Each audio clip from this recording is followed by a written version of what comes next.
Good evening, all. Good evening, sir. Good evening, good evening, good evening. Good evening, sir. Good evening, all. Good evening. Good evening, sir. Here, Palakkad. Good evening. Good evening. അപ്പൊ കുറെ good ഈവനിങ്ങൾ കേട്ടെങ്കിലും രണ്ട് Mathew സാറിനുള്ള energy ഒന്നും വേറെ ആർക്കും കണ്ടില്ല. Good evening sir. ഇനിയുള്ളതൊക്കെ energy കൂടിയതായിരിക്കും എന്നറിയാം. Good evening. ഓക്കെ. അപ്പോ നമ്മളെ സംബന്ധിച്ചിടത്തോളം ഒറ്റ കാര്യമുള്ളൂ. കഴിഞ്ഞ ദിവസം ഒരു ചെറിയ ഡിസ്കഷൻ നടന്നു വെച്ചിട്ടുണ്ടെങ്കിൽ വേറെ ആരും അതിന് പങ്കാളികളല്ല. ഞാനും തോമസ് സാറും കൂടെ നടന്നൊരു ഡിസ്കഷൻ ആയിരുന്നു. ഡിസ്കഷൻ ഒറ്റയൊന്നുമില്ല, ഞങ്ങൾ ഒത്തുകൂടുമ്പോൾ ഒരു ഡിസ്കഷനെ സ്വാഭാവികമായിട്ടും സംഭവിക്കാറുള്ളൂ.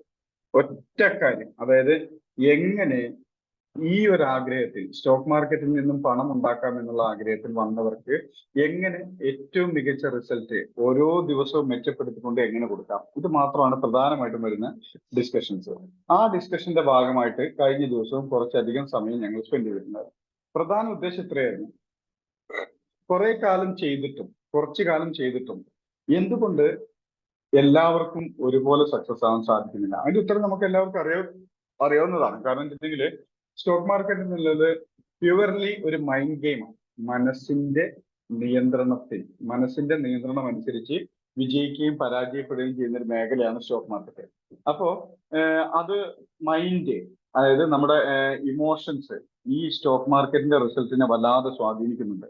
ഈ ഇമോഷൻസിനെ ഒഴിവാക്കിക്കൊണ്ട് സ്റ്റോക്ക് മാർക്കറ്റിലെ ഒരു റിസൾട്ട് മീൻസ് ഒരു കരിയർ ഡെവലപ്പ് ചെയ്യാൻ സാധ്യമല്ല.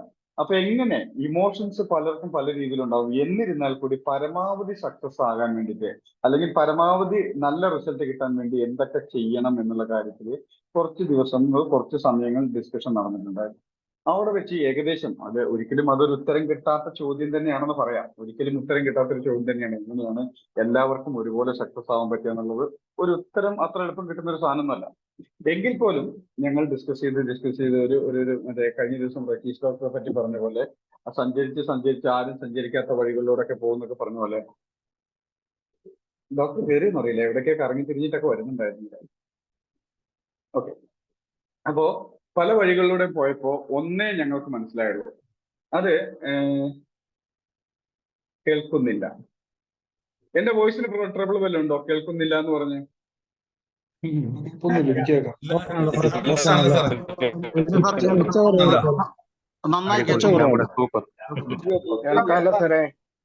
Okay, thank you.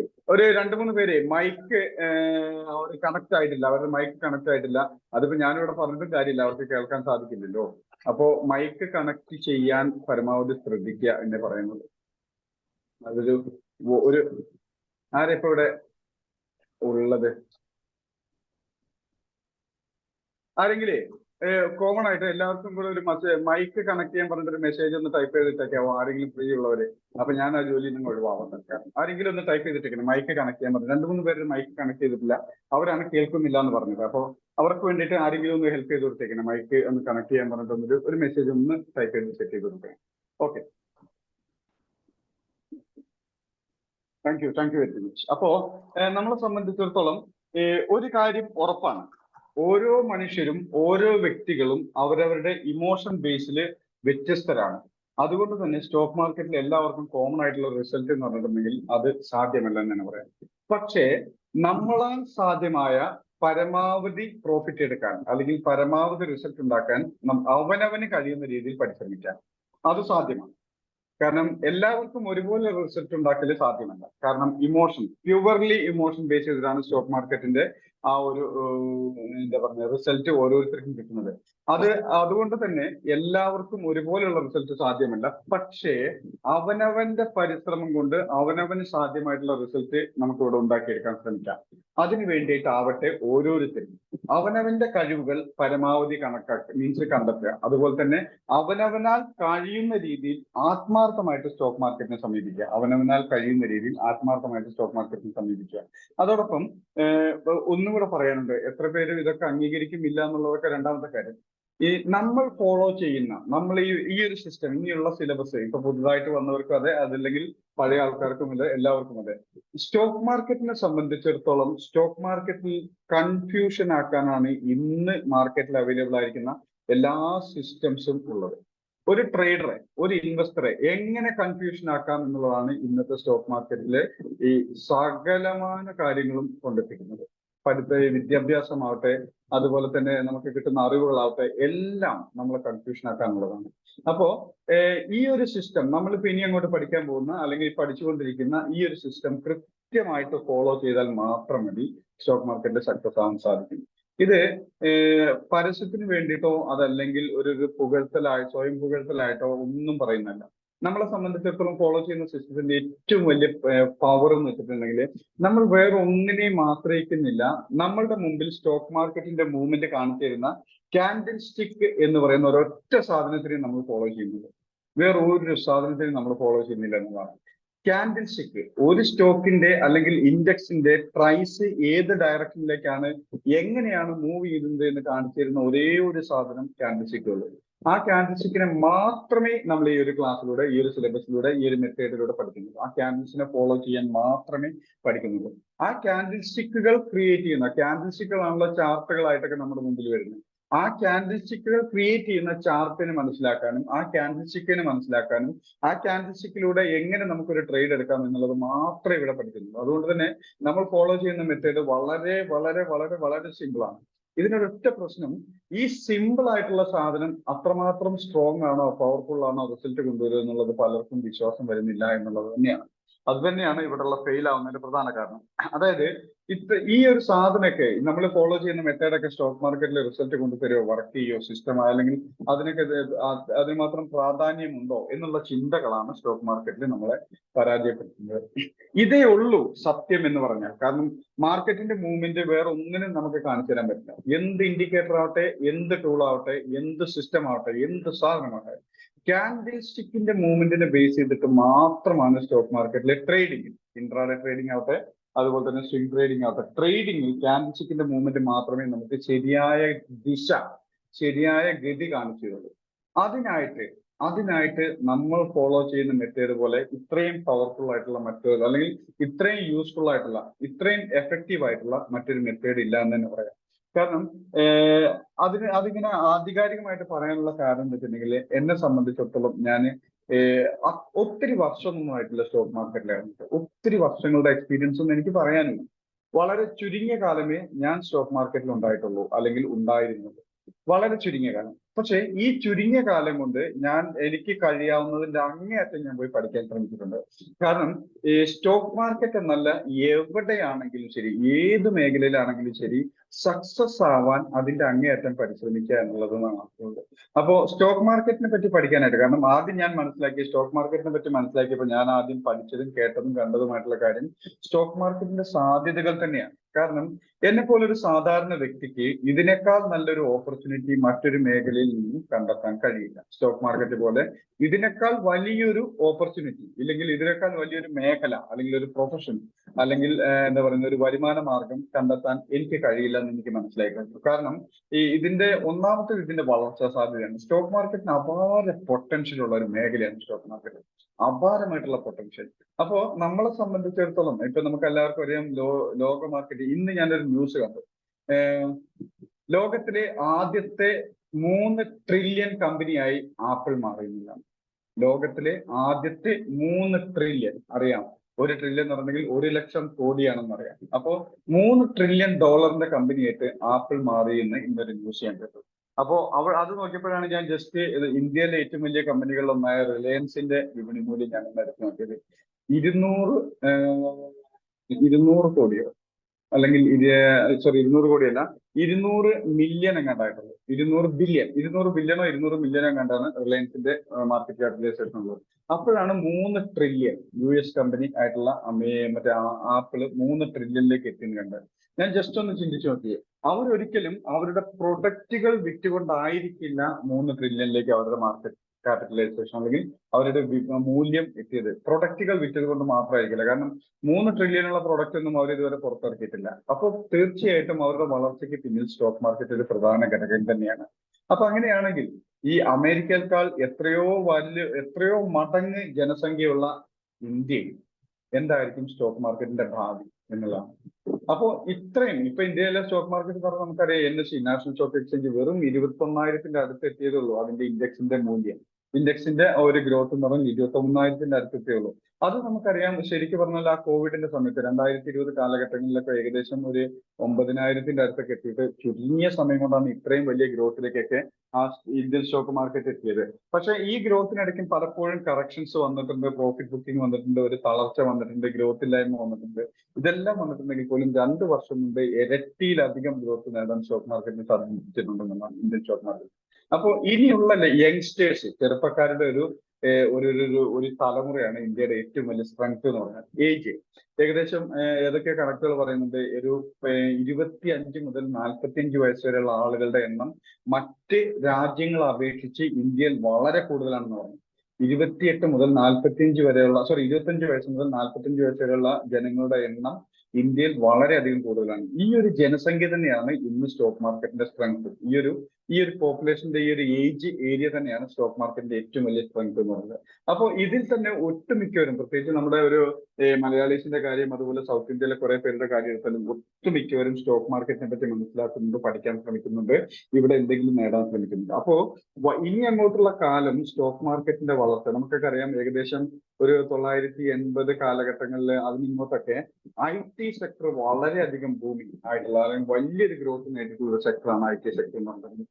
ആ സമയത്തുണ്ടായിരുന്ന ഒത്തിരി കമ്പനികൾ, ലോകത്തിൽ തന്നെ അറിയപ്പെടുന്ന ഒരു സ്റ്റാർട്ടപ്പ് കമ്പനികൾ, ആ കാലഘട്ടത്തിൽ ഉണ്ടായിരുന്ന സ്റ്റാർട്ടപ്പ് കമ്പനികൾ ഈ ചുരുങ്ങിയ കാലം കൊണ്ട് ലോകത്തിലെ തന്നെ അറിയപ്പെടുന്ന വലിയ കമ്പനികളായിട്ട് മാറിക്കഴിഞ്ഞു. അതുപോലെ തന്നെയാണ് ഇനി അങ്ങോട്ടുള്ള കാലം സ്റ്റോക്ക് മാർക്കറ്റ്. കാരണം സ്റ്റോക്ക് മാർക്കറ്റ് ഒരു വരുമാനം ആഗ്രഹിക്കുന്ന ഒരാൾക്ക് തീർച്ചയായിട്ടും ഏറ്റവും അധികം യൂസ്ഫുൾ ആയിട്ടുള്ള ഒരു മേഖലയാണ് സ്റ്റോക്ക് മാർക്കറ്റ്. ഒരു വരുമാനം ആഗ്രഹിക്കുന്നവർക്ക് തീർച്ചയായിട്ടും യൂസ്ഫുൾ ആയിട്ടുള്ള ഒരു മേഖലയാണ് സ്റ്റോക്ക് മാർക്കറ്റ്. അതിന്റെ പ്രത്യേകത നമുക്കറിയാം. ഒന്നാമത്തെ പ്രത്യേകത എന്ന് വെച്ചിട്ടുണ്ടെങ്കിൽ ഇത് ഏതൊരാൾക്കും അവനവന് അനുയോജ്യമായിട്ടുള്ള രീതിയിൽ പാർട്ടിസിപ്പേറ്റ് ചെയ്യാമെന്നുള്ളതാണ്, പങ്കെടുക്കാൻ പങ്കാളികളാകാം എന്നുള്ളതാണ് സ്റ്റോക്ക് മാർക്കറ്റിന്റെ ഏറ്റവും വലിയ പ്രത്യേകത. മറ്റൊരു ജോലിയിലോ ബിസിനസ്സിലോ ഇത് ഇല്ല എന്ന് തന്നെ പറയാം. അതായത് വളരെ വളരെ വളരെ അപൂർവമായിട്ടേ മറ്റൊരു ജോലിയിൽ അല്ലെങ്കിൽ ബിസിനസ്സിൽ ഈ ഒരു സാധ്യതയുള്ളൂ. നമുക്ക് സൗകര്യപ്രദമായ സമയം, നമുക്ക് ഫ്രീ ഉള്ള സമയം, നമുക്ക് പറ്റുന്ന സമയത്ത് പാർട്ടിസിപ്പേറ്റ് ചെയ്താൽ മതി എന്നുള്ളതാണ് സ്റ്റോക്ക് മാർക്കറ്റിന്റെ പ്രത്യേകത. ഇവിടെ നിർബന്ധങ്ങളില്ല. ഇന്ന സമയം മുതൽ ഇന്ന സമയം വരെ വർക്ക് ചെയ്യണം, ഇത്ര കാലം മുതൽ ഇത്ര കാലം വരെ വർക്ക് ചെയ്യാവൂ, ഏജ് ലിമിറ്റ്, ക്വാളിഫിക്കേഷൻ, അതിന്റെ വിദ്യാഭ്യാസ യോഗ്യത, ഇത്തരം കാര്യങ്ങളൊന്നും ഒരു തടസ്സമാകുന്നില്ല ഇവിടെ എന്നുള്ളതാണ്. ഏതൊരു ഇന്ത്യൻ പൗരനും 18 വയസ്സ് കഴിഞ്ഞാൽ ഏതൊരു ഇന്ത്യൻ പൗരനും അക്കൗണ്ട് ഓപ്പൺ ചെയ്യാം. അക്കൗണ്ട് ഓപ്പൺ ചെയ്ത് കഴിഞ്ഞിട്ടുണ്ടെങ്കിൽ അവനവന്റെ സൗകര്യപ്രദമായ സമയത്ത് സൗകര്യപ്രദമായ സ്ഥലത്തിരുന്നു കൊണ്ട് മറ്റാരുടെയും സഹായമില്ലാതെ സ്റ്റോക്ക് മാർക്കറ്റ് ഒരു പ്രൊഫഷൻ ആക്കി മാറ്റിക്കഴിഞ്ഞാൽ, സ്റ്റോക്ക് മാർക്കറ്റിൽ നമ്മളൊരു വിദഗ്ധനായി മാറിക്കഴിഞ്ഞാൽ നമുക്ക് ആവശ്യമായ ഒരു വരുമാനം അല്ലെങ്കിൽ പണത്തിനായിട്ട് മറ്റാരെയും ആശ്രയിക്കേണ്ടി വരില്ല സ്റ്റോക്ക് മാർക്കറ്റ് ഉള്ളപ്പോൾ എന്നുള്ളതാണ്. മറ്റൊരു ബിസിനസ്സോ മറ്റൊരു ജോലിയോ അങ്ങനെയല്ല, മറ്റാരെങ്കിലും ആശ്രയിച്ചിട്ടായിരിക്കും ആ ബിസിനസ് അല്ലെങ്കിൽ ജോലി മുന്നോട്ട് പോകുന്നത്. പക്ഷേ സ്റ്റോക്ക് മാർക്കറ്റിനെ സംബന്ധിച്ചാൽ ഇപ്പൊ ഒരു ബിസിനസ് ആണെങ്കിൽ സങ്കല്പിക്കുക, ആ ബിസിനസ്സുമായിട്ട് ബന്ധപ്പെട്ട ഒത്തിരി ഘടകങ്ങളുണ്ട്. ഈവൻ കസ്റ്റമേഴ്സ് മുതൽ സപ്ലയേഴ്സ് വരെയുള്ള എല്ലാ ഏരിയയിലുള്ള ആളുകളും അവരൊക്കെ ആരെങ്കിലും ആശ്രയിച്ചിട്ടാണ് ഒരു ബിസിനസ് മുന്നോട്ട് പോകുന്നത്. പക്ഷേ സ്റ്റോക്ക് മാർക്കറ്റിനെ സംബന്ധിച്ചിടത്തോളം പരസ്പരം എന്താ പറയുന്നത്, അറിയുക പോലും ചെയ്യാത്ത, പരസ്പരം നേരിട്ടിടപെടാത്ത കോടിക്കണക്കിന് ആളുകൾ ഒരുമിച്ച് കൂടിയിരിക്കുന്ന ഒരു മേഖലയാണ് സ്റ്റോക്ക് മാർക്കറ്റ്. അപ്പൊ അതുകൊണ്ട് തന്നെ നമുക്ക് ആരെയും ആശ്രയിക്കാതെ, ആരുടെ മുമ്പിലും കൈനീട്ടാതെ, നമുക്ക് ആവശ്യമുള്ള വരുമാനം ഏത് നാട്ടിലും ഏത് സമയത്ത് ഇരുന്നിട്ടും ഏത് ഏജിൽ ഇരുന്നിട്ടും നമുക്ക് നേടിയെടുക്കാൻ സ്റ്റോക്ക് മാർക്കറ്റിന് കഴിഞ്ഞ് മറ്റൊരു മേഖലയുണ്ട്. അതുപോലെ തന്നെ നമ്മളെ സംബന്ധിച്ചിടത്തോളം നമുക്കറിയാം, ഒത്തിരി ഇൻഫ്രാസ്ട്രക്ചർ ഒന്നും ഇവിടെ ആവശ്യമില്ല. ഒരു മൊബൈലോ ഒരു കമ്പ്യൂട്ടറോ അങ്ങനെയുള്ള ചെറിയ ചെറിയ സാധനങ്ങൾ, ഡിവൈസുകൾ മാത്രം ഉപയോഗിച്ചുകൊണ്ട് തന്നെ ഈ ഒരു സ്റ്റോക്ക് മാർക്കറ്റിൽ എല്ലാവർക്കും പങ്കാളികളാവും. ഇനി ചിന്തിക്കേണ്ടത് ഒരു 5-10 വർഷത്തിന് ശേഷം എന്തായിരിക്കും ഇന്ത്യൻ സ്റ്റോക്ക് മാർക്കറ്റിന്റെ അവസ്ഥ. അതുപോലെ തന്നെ എത്ര സിമ്പിൾ ആയിട്ടായിരിക്കും. കാരണം നമുക്ക് പഴയ ആൾക്കാർക്കൊക്കെ ട്രേഡ് ചെയ്തവർക്കൊക്കെ അറിയാം, ആദ്യ കാലഘട്ടങ്ങളിലൊക്കെ സ്റ്റോക്ക് മാർക്കറ്റിലെ ട്രേഡിംഗ് എന്നൊക്കെ പറഞ്ഞിട്ടുണ്ടെങ്കിൽ അത്ര ഈസി ആയിട്ടുള്ള കാര്യമല്ല. അപ്പൊ ചിന്തിച്ചു നോക്കുക, രാകേഷ് ജുൻജുൻവാല സാറിനെ സംബന്ധിച്ചിടത്തോളം വെറും 5000 രൂപ, അദ്ദേഹം ഒരു ചാർട്ടേഡ് അക്കൗണ്ടന്റ് ആയിരുന്നിട്ട് പോലും 5000 രൂപ ഉപയോഗിച്ചിട്ട് അദ്ദേഹം സ്റ്റോക്ക് മാർക്കറ്റിൽ ഇറങ്ങുകയും പരിമിതമായ സൗകര്യങ്ങൾ, പരിമിതമായിട്ടുള്ള ഈ എന്താ പറയുന്നത് ആ ഒരു ഇൻഫ്രാസ്ട്രക്ചർ ഉപയോഗിച്ചുകൊണ്ടാണ് അദ്ദേഹം ചുരുങ്ങിയ വർഷം കൊണ്ട്, അതായത് ഏകദേശം 34-35 വർഷം കൊണ്ടാണ് ഈ 5,000 കോടിയിൽ നിന്നും അദ്ദേഹം മരിക്കുമ്പോഴുള്ള 43,000 കോടി ആസ്തിയിലേക്ക് അദ്ദേഹത്തിന് എത്തിക്കാൻ സാധിച്ചത്. അപ്പോ ഇന്ന് ലോകം വളരുന്നു, നമ്മുടെ ടെക്നോളജി വളരുന്നു. ഈ കാലഘട്ടങ്ങളിൽ ഇനി അങ്ങോട്ടുള്ള 5 വർഷം കൊണ്ട് ഒരു പക്ഷെ നമ്മളൊന്നും സങ്കല്പിക്കാത്ത രീതിയിലുള്ള ഈസി ആയിട്ടായിരിക്കും നമുക്ക് സ്റ്റോക്ക് മാർക്കറ്റിൽ പാർട്ടിസിപ്പേറ്റ് ചെയ്യാൻ സാധിക്കുക. ഇപ്പൊ ഉള്ള കോംപ്ലിക്കേഷൻസോ, ഇപ്പൊ നമ്മൾ കോംപ്ലിക്കേഷൻ ആണെന്ന് കരുതുന്ന കാര്യങ്ങളോ, അല്ലെങ്കിൽ നമ്മൾ വലുതെന്ന് കരുതുന്ന കാര്യങ്ങൾ, ഇപ്പോ ഇതാണ് ഇപ്പോഴത്തെ ഏറ്റവും മികച്ച ടെക്നോളജി അല്ലെങ്കിൽ ഇതാണ് ഇപ്പോഴത്തെ ഏറ്റവും വലിയ കാര്യം എന്ന് വിചാരിക്കുന്ന പലതും ഒരു 10 വർഷം കഴിയുമ്പോൾ അല്ലെങ്കിൽ 5 വർഷം കഴിയുമ്പോൾ ഒന്നുമല്ലാതെ നിസ്സാരമായി പോകും. കാരണം നമുക്കറിയാം, ഈ ടെലിഫോൺ ഇറങ്ങിയ സമയത്തൊക്കെ ടെലിഫോണൊക്കെ എന്തുമാത്രം വലിയൊരു സംഭവമായിരുന്നു നമ്മുടെ മുമ്പിൽ. ഇന്ന് ടെലിഫോൺ ഒന്നുമല്ല, ഏതൊരാൾക്കും 2-3 ടെലിഫോൺ കൊണ്ട് നടക്കുന്ന കാലഘട്ടമാണ്. അതുപോലെ ഓരോ ടെക്നോളജി ഇറങ്ങുമ്പോഴും നേരത്തെ കമ്പ്യൂട്ടർ, എത്ര വലിയ കമ്പ്യൂട്ടർ ആയിരുന്നു കൊണ്ടുവരുന്നത്, ഇപ്പൊ ഒരു ചെറിയ കൈക്കുള്ളിൽ ഒതുങ്ങുന്ന മൊബൈലിന്റെ വലിപ്പത്തിലേക്ക്, അല്ലെങ്കിൽ മൊബൈൽ പോലും കമ്പ്യൂട്ടറായി ഉപയോഗിക്കാൻ നമുക്ക് കഴിയും. അതുപോലെ തന്നെ ആയിരിക്കും ഇനി ഒരു 5 വർഷം കഴിയുമ്പോൾ സ്റ്റോക്ക് മാർക്കറ്റിൽ ഇറങ്ങുന്ന ആളുകളുടെ എണ്ണം കൂടുന്തോറും ഇതിനനുസരിച്ചുള്ള ടെക്നോളജിയും വളർന്ന് വളരെ വളരെ വളരെ ഈസി ആയിട്ടുള്ള ഒരു സാധനമായിട്ട് സ്റ്റോക്ക് മാർക്കറ്റ് മാറും. ആ സമയത്ത് ടെക്നോളജി വളരെ ഈസി ആയിട്ട് മാറുന്ന സമയത്ത് ഈ സ്റ്റോക്ക് മാർക്കറ്റിൽ നമ്മൾ ഓരോരുത്തരും വൈദഗ്ധ്യം നേടിയ ഒരു പ്രൊഫഷണൽസ് ആയി മാറേണ്ടതുണ്ട്. അതിനായിട്ട് ഇപ്പോഴേ പരിശ്രമിക്കണം. നമുക്കറിയാം 80 കാലഘട്ടങ്ങളിൽ നല്ല ആക്റ്റീവായിട്ട് IT സെക്ടറിൽ ഇരുന്ന പ്രൊഫഷണൽസ് ഒക്കെ ഇന്ന് എവിടെ എത്തി നിൽക്കുന്നു നമുക്കറിയാം. അതുപോലെ ആകണം ഇനിയുള്ള കാലം സ്റ്റോക്ക് മാർക്കറ്റിൽ നമ്മൾ ഓരോരുത്തരും ഒരു പ്രൊഫഷണലായി മാറണം. ഈ പ്രൊഫഷണലായി മാറുക എന്ന് പറഞ്ഞാൽ അത്ര എളുപ്പമുള്ള കാര്യമൊന്നുമല്ല, പക്ഷേ അത് അസാധ്യവുമല്ല. ഏതൊരാൾക്കും സാധ്യമാണ്. ഒരിക്കലും വെള്ളം കുടിച്ചെടുക്കാം. പതിവില്ലാതെ എനർജിക്ക് എടുക്കേണ്ടി വരുന്നു. എന്തിനാണാവോ, എവിടുന്നാണാവോ.